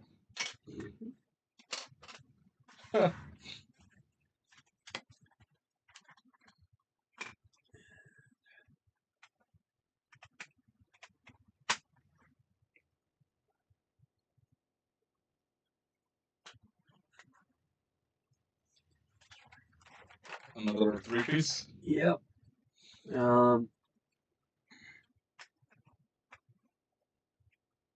I may need a one piece. Let's see if I'm doing this right. So let's start with this piece here. These pieces here. Mm-hmm. This is supposed to be here. 1, 2, 3, 4, 5, 6. I need 6 going around it.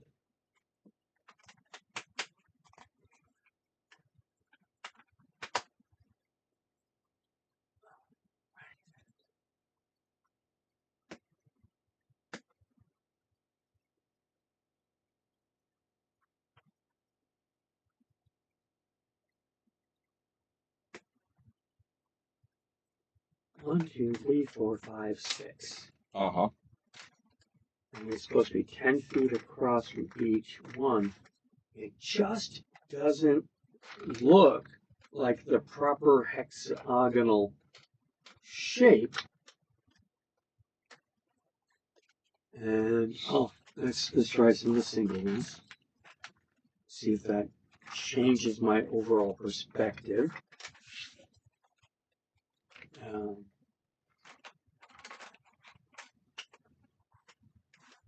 I'm trying something on my end here. I guess this is actually accurate.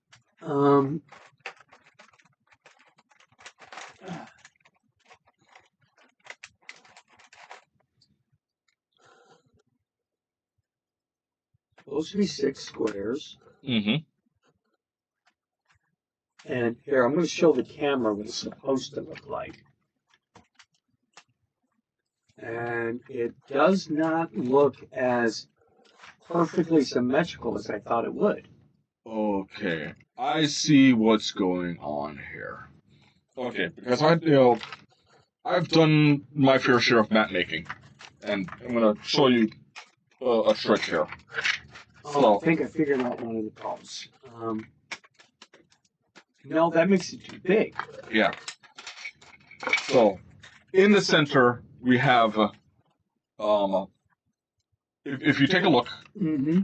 in the center we have this effective shape, right?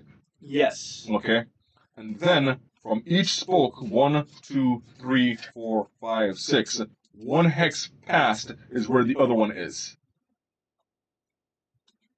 So there's that.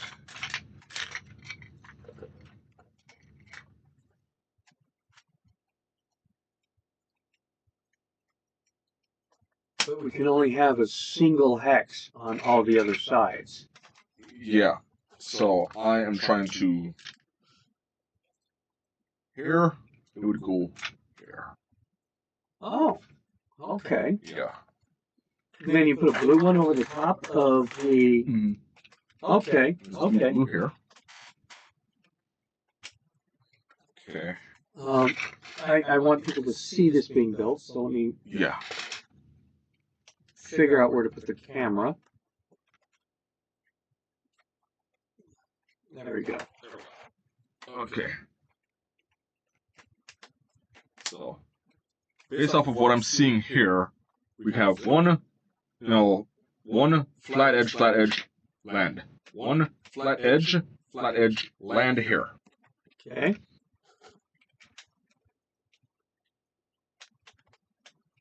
Okay. This one's going to be blue. Okay. Because as you can see, mine doesn't seem to look that way.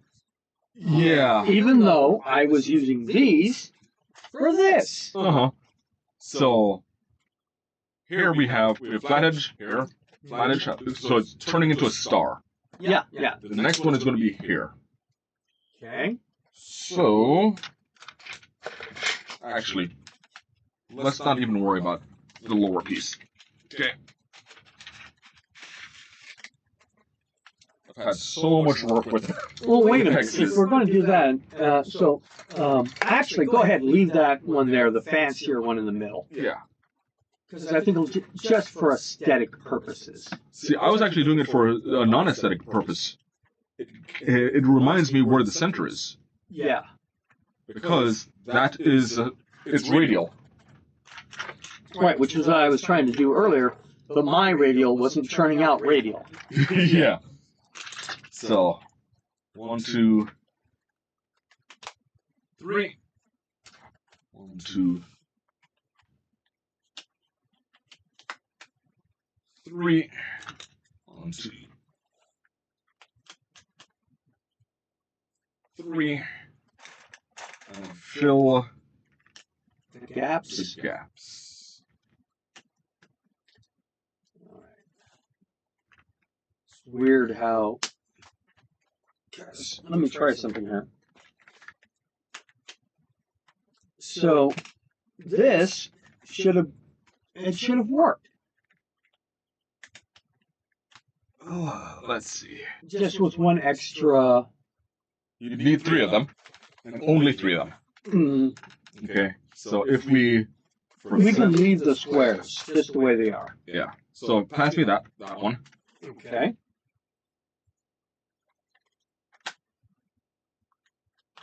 There. Okay. Pass me another one of the 3 ones. There we go. Okay. Yeah, hexes are weird in their symmetry because it's based off of 30-degree angles. Right. Either that it's 30 degree angles. No, 30. Just straight 30? 30 and 60. Got it. Give Understood. me the other one. All right. Because you have to get to 180, or actually 360. Yeah. Yeah. So there's that, and see, if you're looking at this, you're trying to figure out, okay, where am I putting the green ones? Yeah. Edge to edge, edge to edge, edge to edge, edge to edge, edge to edge. Edge to edge. Okay. So, do I have 6 outer edges now? It looks like it. Yep. Okay, and they're all equal distance apart. Yeah. And that's what we got going there. Yeah. Welcome back to the RPG Talk Show. Oh, we just got done building things with HeroScape, and now we're going into the traps and riddles. Yes. Traps and riddles is one of our favorite topics on this show. Mainly because I like to torture Dan. Yeah, and I don't like being tortured. And that's half of what he likes. Yeah, I mean, that's half the fun of it. If you weren't suffering a little bit.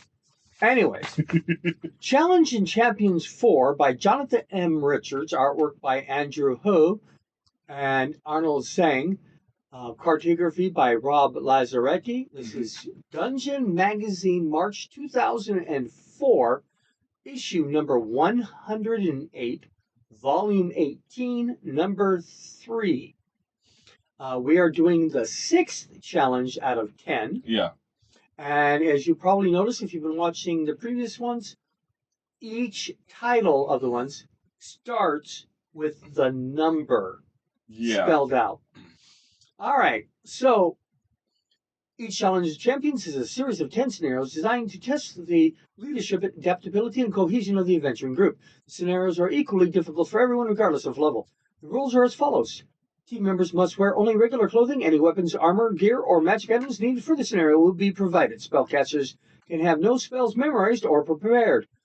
All spells used in the contest are cast through rings of spell storing, as this allows the spells to be cast at the same level and negates any advantage higher level casters have over lower level ones. Familiars or magical companions are not allowed into the contest. New rule, a hint can be given for half points. The team has 15 minutes to accomplish each scenario, or Dan does, and this is going to be real time. Though I'm going to try to be a little more lax on the real time part of the scenario, only because there's going to be more dice rolling than you're probably used to. Oh, how many dice do I need this time? Just get out your standard set. Okay. Any game rules needed will be used the 2024 Dungeons and Dragon's rule set. So I think instead of doing you an actual 15-minute, we're going to try it the way it's intended and do 15 minutes based on how long it takes you to accomplish an activity in game. Okay. So. We will have an initiative order. Okay. Which is going to be 1, 2, 3, 4. 1, 2, 3, 4. Which actually lines up with 1. We've got Mild Dog. Wild Dog. Michael. He's wild today. You want to click that in again? Yeah. So, speaking of order, we have Michael Wild Dog Surleon at player 1. He's a champion fighter. We have Joannie the Firehearted Nyzanthar. She is an evoker wizard. Player 3 is Geraldine Golden Dawn. She's a life cleric of Spokane, the Greyhawk god of sea, weather, and navigation. And last, but not least, we have Scotty Quickflash, a thief in the local guild. I'll need you to number yourselves off again. 1 through 4, please, says Marillus the guild cleric, proctoring the 6 scenarios, as she leads you through a door into a small hexagonal platform. This is where team member 1 starts, she says. Team member 2 starts there, team member 3 there, and team member 4 over there. She points to 3 other hexagonal platforms arranged in a half circle around one side of the large open area of which the scenario is staged. Mm-hmm. Another 2 hexagonal platforms complete the circle, and a 7th stands in the center of the ring, thus formed. The central platform holds a stone statue of a demonic woman whose lower body is that of a giant snake. The statue wields a variety of weapons in her 6 arms. The platforms are about 10 feet apart, and dark waters flow beneath them. And by the way, this is called 6-armed statue. 6-armed statue. Yes. I must advise you to all stay out of the water, Marillus says, for it has been stocked with swarms of hungry piranhas. You can show where the piranha is. Just pick it up so the show it to the camera. And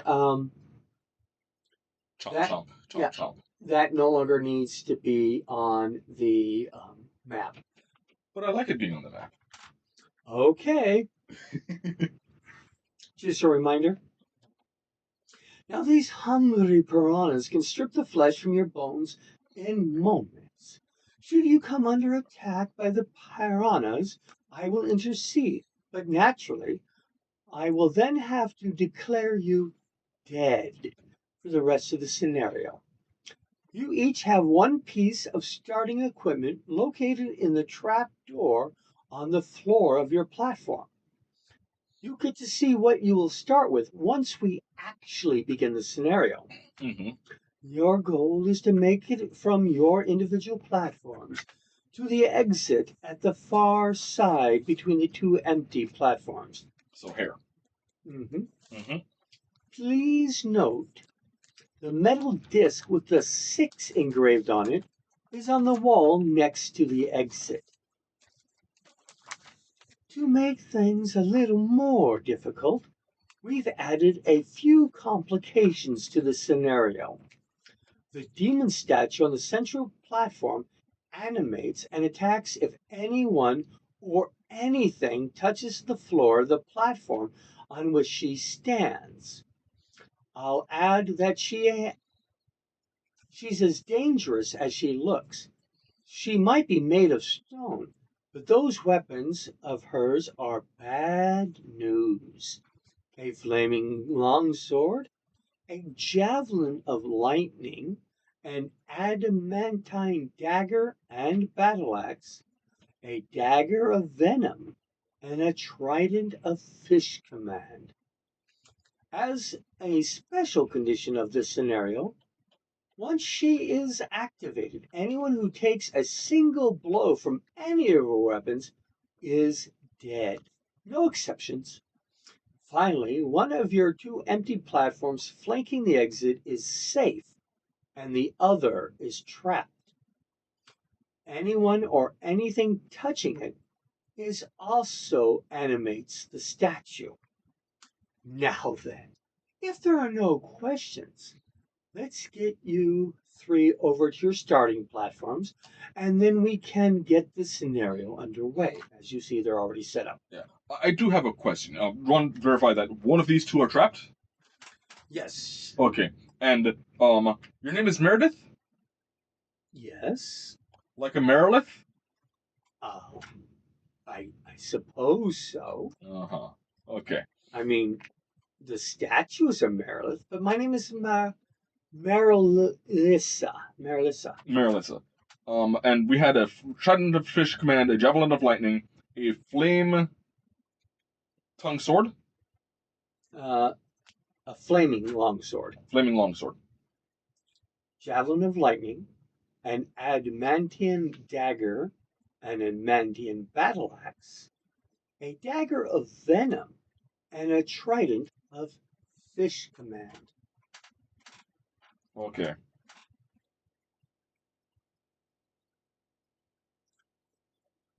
So, shall we begin? Yeah. All right. All right, the scenario is open to the outside air and is lit by the sun. Each of the 7 hexagonal platforms measures 10 feet across with a 10-foot gap between platforms. Mm-hmm. The water is a uniform 5 feet deep. Okay. And the trapdoors are 2 feet square. Okay. And Marissa is walking on the water to observe you guys. Oh, she's in here as well. Yeah, she's the proctor. I mean, how else is she supposed to rescue if the piranhas eat you? Oh, okay, true. Okay. So, I'm gonna make a list of what things we may have found. Okay. So, my characters are each gonna wave at each other. And first, Michael is going to check his trapdoor. Okay, that's PC1. PC1, yeah. You find a 10-foot ladder. 10-foot ladder. Right. And these are 10 feet across.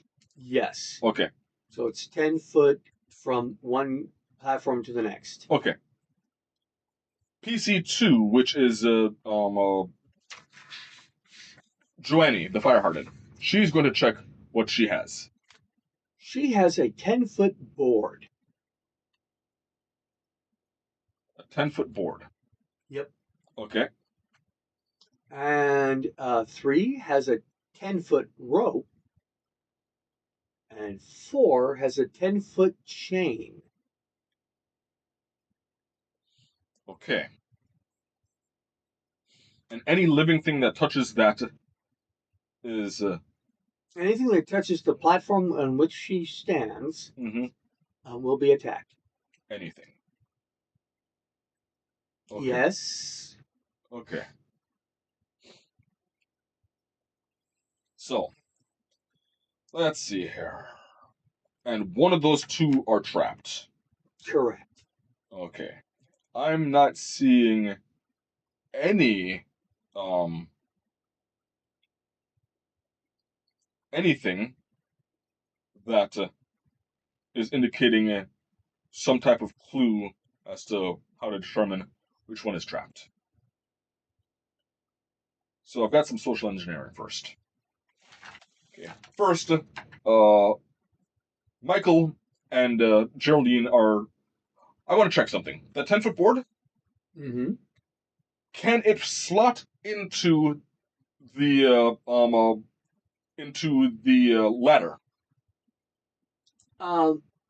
Kind of. I mean, it's stiff, so you could Yeah. probably get it down there and it'll sit up at an angle. Yeah, because I'm thinking. Or you can put it over top.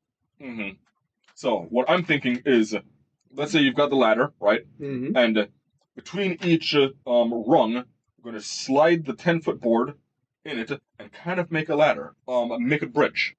Okay. Yeah, where you climb the ladder one side and walk down the plank the other way. Okay. Okay? Are you making it like a V? Yeah, like a V. Okay. Okay. And Michael is going to test his weight on that to see if it will hold. So you just took the two pieces and stuck them together. Yeah. In an A-frame. No, it kind of collapses. Collapses. Okay. We quickly bring them apart. Are they broken? No. No. Okay. Okay. So,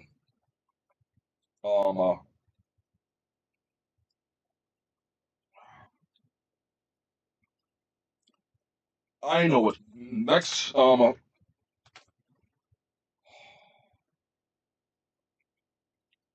we in initiative order yet? Yes. Yes. Okay. Geraldine is going to kind of swing. By the way, you have used a minute. A minute. Okay. Geraldine is going to take the 10-foot board and kind of shuffle it over so that we don't accidentally touch the Merilith Mm-hmm. to to player 3, which is Geraldine Goldendon. Okay, so you're just using the board, Yeah, just using the board. and you, as you're pushing it over there, you notice that it will fit perfectly in between them. Yeah. Which means it will be in the water. Yeah, I understand that. Okay. Yeah. So we're handing it off because we're not having it in the water. Not yet. Okay. Now that Joannie has it,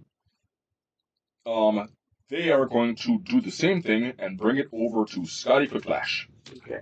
By the way, all your experimentation with time to putting those two together could never have happened because you didn't talk about transferring from one area to another and getting them from one person to another. I thought I did the experimenting first. And Yeah, you can't quite experiment on them until you get two pieces together. Oh yeah, that was each is 10 feet, Right. and this is only 10 feet. So figure one person was holding holding one, and the other one was holding another, and they just like that. Okay. Yeah, that's how they were doing it. Yeah. They could do it from each side. So what happens is you got these things, you got this here, and they just slide apart when you did the V. Yeah. Okay. Yeah, even if it was like ladder and try to put it in there and lock it down like that, it still slid. Mm-hmm. And that's fine. I have a secondary plan. Okay. Joannie Geraldine is going to, instead of handing over the board, is just going to hold it, and Scotty is going to coil the 10 feet of rope and kind of tie it onto the board so it's secure. Okay, so Scotty has the rope. Yeah, Scotty has the rope. Not the chain? Not the chain. Because according to this... Oh, wait, no, I'm wrong. I'm wrong. So, we are ignoring Scotty right now. Okay. Geraldine has the board, and Joannie, the player 2 has the board. Right. Player 3 has the rope. Player 3 is tying the rope to the board so that it is secure. Okay. Yeah. Then, once it's secure, we're bringing it back over, and we're taking the board and the rope to player 1. Okay. Okay. Player 1 is then going to use the rope and lash it to the ladder so that it's nice and secure. Okay. So you are tying the board to the ladder. Yeah. Making it closer to... I'm going to say 15 feet. Okay. Yeah. Nice 5-foot gap in between, right? Okay. And make sure I relash it. And now he's going to test to see if that will hold. It will. Okay, perfect. Perfect. Okay. Scotty is going to take a look at, because Scotty has the chain. Mm-hmm. Okay. Scotty is taking a look at, trying to get an idea of how many piranhas are in here. You don't actually see piranhas. Okay. Don't actually see piranhas. Okay. And the water is dark enough that you really can't see the bottom. Okay. But you have been told it's 5 foot deep. Yeah. Do I sacrifice the chain? I also don't know the nature of the traps on these. That's correct. Other than you know that the trapped one will activate the Marilith. Okay. Okay.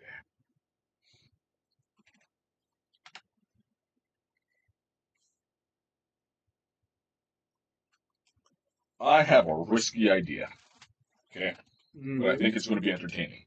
And I'm just going to do it for the heck of it. By the way, it took you 5 rounds to tie the board to the ladder. Okay.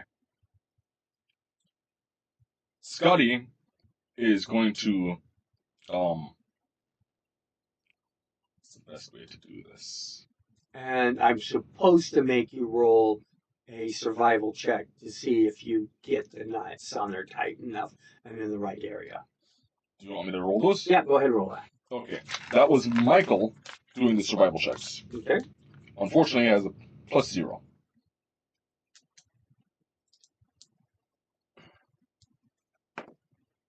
Six. No. No. He's going to have to try again. Okay.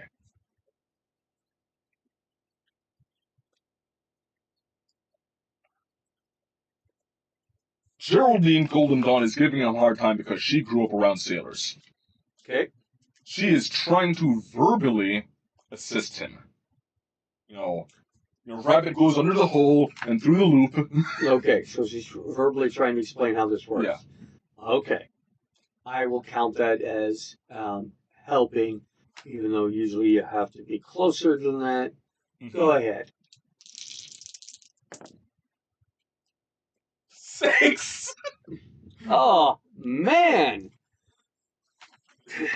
Oh. Good thing this guy doesn't use shoelaces. You know what?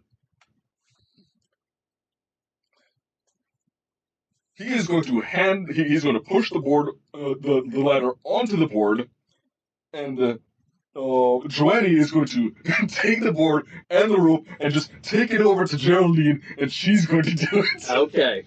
Because she has a +3. So that added 3 rounds Mm-hmm. to your 5 on that one. So, Okay. Let's use this third dice. Will a 12 work?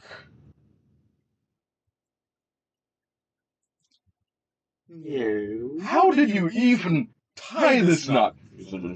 Yeah. And she tries again. How about a 22? Yeah, it works. Okay. Yeah, The goal was 15. 15. Okay. So now that is secure, right? Mm-hmm. And we move it back to him because ultimately we have to start with him. Okay. While this is happening, Scotty has picked up the chain. Okay. Okay. Working on the chain gang. Okay. And it's trying to get it's 10 feet of chain. Wants to get maybe let's call it a 5-foot tail on the chain, but the rest of it balled up. Okay.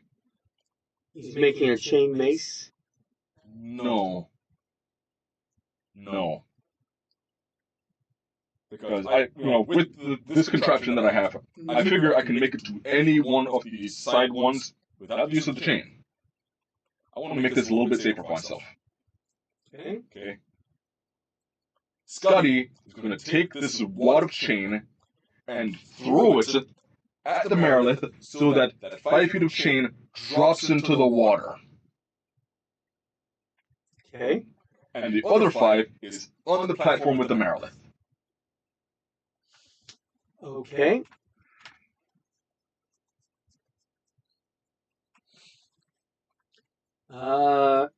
DC 5 for the target. Okay. Scotty, what am I rolling? You are rolling to hit. To hit. Dexterity? Sure. It's a well, actually, it's chain. It's a strength. It's strength. Okay. Do I add my proficiency? You're not proficient in throwing wads of chain. Okay, so a +1. 14. Okay. Mm-hmm.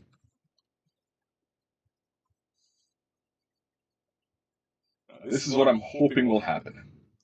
The Merilith will animate and attack the chain with, of all things, the Javelin of Lightning, which will then electrify the water and fry me some fish. Okay, so the problem with that is you're trying to predict which weapon it's going to use. Yeah. And you obviously don't have any control of that. I thought it was just bash, bash, bash, bash, bash, and one of the attacks was going to be the Javelin of Lightning. I'm looking at the qualifications to trigger the Merilith, because it says here, if anyone or anything touches the floor of the platform on which she stands,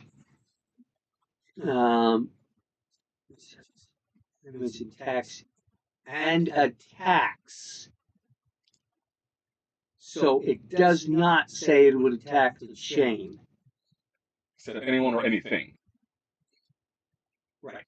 The chain is a thing. I understand that. Yeah.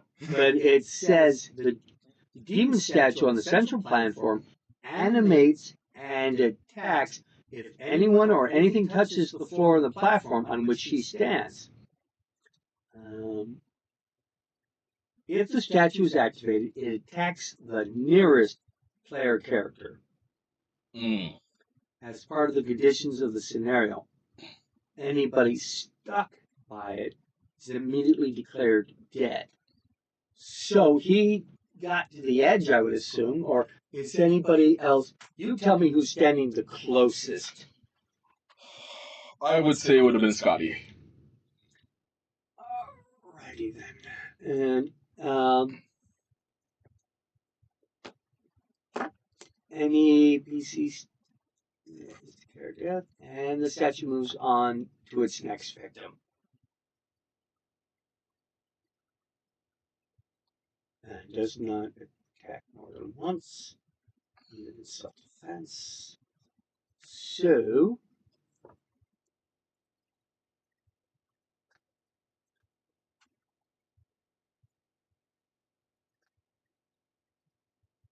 six attacks. Alright, plus 10 to hit. So this is possibly a total party wipe because I activated the Merilith. Right, it is possible. Okay, so Scotty Quickflash and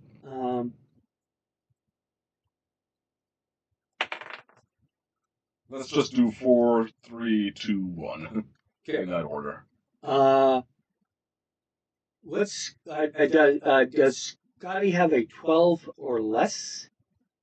No, it's an AC 14 on Scotty. Okay, Scotty has been missed. Okay. 25. On Geraldine Golden? Yep. Yeah, Geraldine is gone. Yeah. 21. That's more than a 12. And 15. Michael is gone. All right. So, what is the only person left alive going to do now?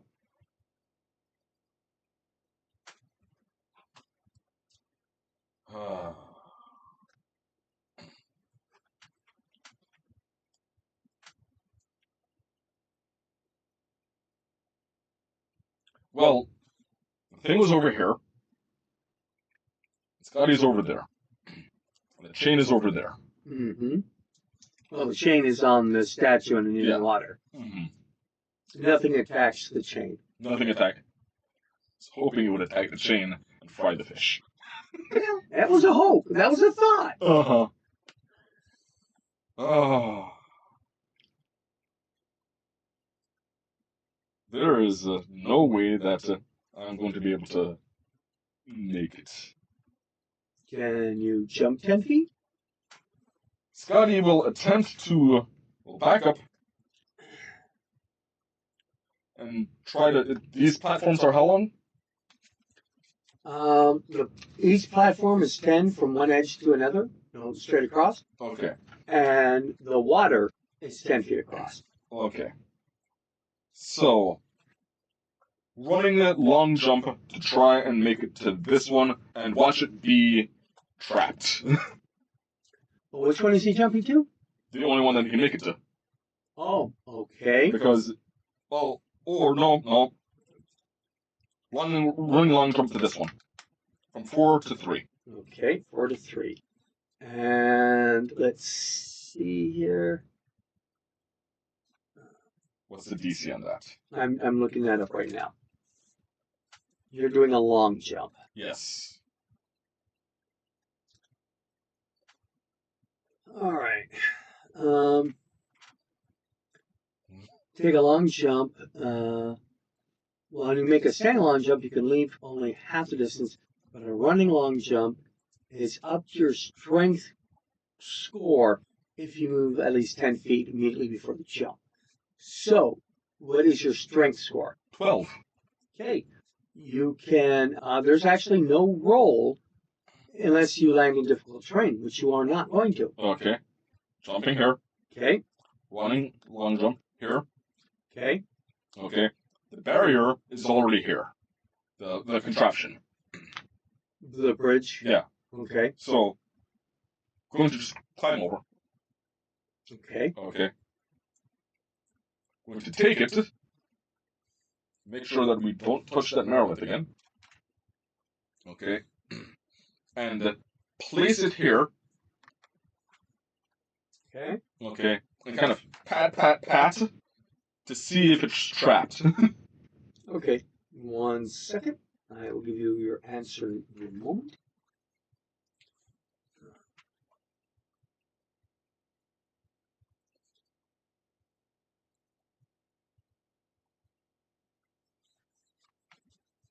And from your point of view, that's the left. Yeah. Okay. It's also the one that was closest to the bridge thing. Yeah. And the Marilith attacks. And critical hit. Okay. And your Total party wipe. total party kill. I'm curious what the. Okay, you're going to hate this. Yeah. You get that ladder thing, and you lean it over towards the Marilith so that it touches the Marilith only and not the platform. I emphasize that the platform was trapped. So if you put it on the Marilith with 2 people holding it, Yeah. or maybe even 3 holding it, Scotty Quickflash, your lightest person in your group, could have went up the ladder and grabbed the Trident of Fish command. Yeah. Then you guys all get together into one 10-foot square and then walk or swim to the exit. Yeah, I kind of figured touching any of these platforms was a trap. That one was not. Yeah. Because I had no clues, I had to treat it as both of them were trapped. It's one of the reasons why Yeah, I saw the trident of fish command. I couldn't think of a way to get it because I didn't think. I thought we touch anything of the Maryland, it was going to turn off. So I was thinking, if I can fry the fish. Right, which was, even if I was to allow that to be a possibility, that it would attack the chain, I would have had to roll randomly Yeah. to see which weapon attacked it with. Yeah. And it only gives you a 1 in 6 chance of getting what you wanted done. Yeah. Now, just for the fun of it, I am going to roll that die 6. Uh-huh. And no. No, what it would have attacked with? It would have attacked with number 5. Uh-huh. Number 6, as you know, was the the trident. The trident. And I went too far. There it is. All right. Because I actually had a crazy idea. So he would have attacked it with a dagger of venom. Okay. Attacked with a dagger of venom. Okay. Which will not transfer down the chain. Oh, no, that wasn't what I was thinking. What? Okay. Dagger of venom is the worst one. If it had attacked with any of the adamantine weapons, okay. Oh, number 2 would be the javelin of lightning. Javelin. Okay. If it had attacked with any of the adamantine weapons, I was going to argue, okay, just like cut the chain, and now that's a new item that has struck the thing, and that's another attack. Yeah, except that would be another attack against your party. Yeah, but only if it was attacking the chain. Yeah. Yeah. And the only reason I would give it an attack on the chain is if I had decided that the chain gets attacked in addition to the rest of you. Yeah, because I was thinking like, wham, wham, wham, wham, wham, all 6 weapons attacking the chain. Yeah. But no, it's trigger and attack the closest. Yeah. Yeah. So, yeah, the answer was the Trident of Fish command. The answer was that I could touch the Maryland, just not the platform. Correct. Yeah. And it was in the instructions that the platform was trapped. Yeah. I don't mess around with Marylands. Yes, you did. I was forced to. Okay. I really thought you were going to give this one if I gave you enough time. Yeah. It was entertaining, though. Next week, we do scenario 7, which is called 7 by 5. 7 by 5. Yes. It doesn't look to me to be a, what do you call it? A word puzzle. A word puzzle. But it does look to be a little complex. I may have to create, using clay and toothpicks, the setting, or you can just work off the picture. Okay. So, this has been on the RPG Talk Show, brought to you by RPG Research in cooperation with USS Spokane, the Inland Empire's Star Trek Pan Association. Comments, questions, and suggestions should be directed to info@rpgresearch.com with the subject line including RPG Talk Show. Next week, our topic will be genres and embedded topics. Yeah, that would be like, trying to take the science out of science fiction. Mm-hmm. Right. You can't have science fiction without electronics. Correct. So, see you next week. Good night, and dream well.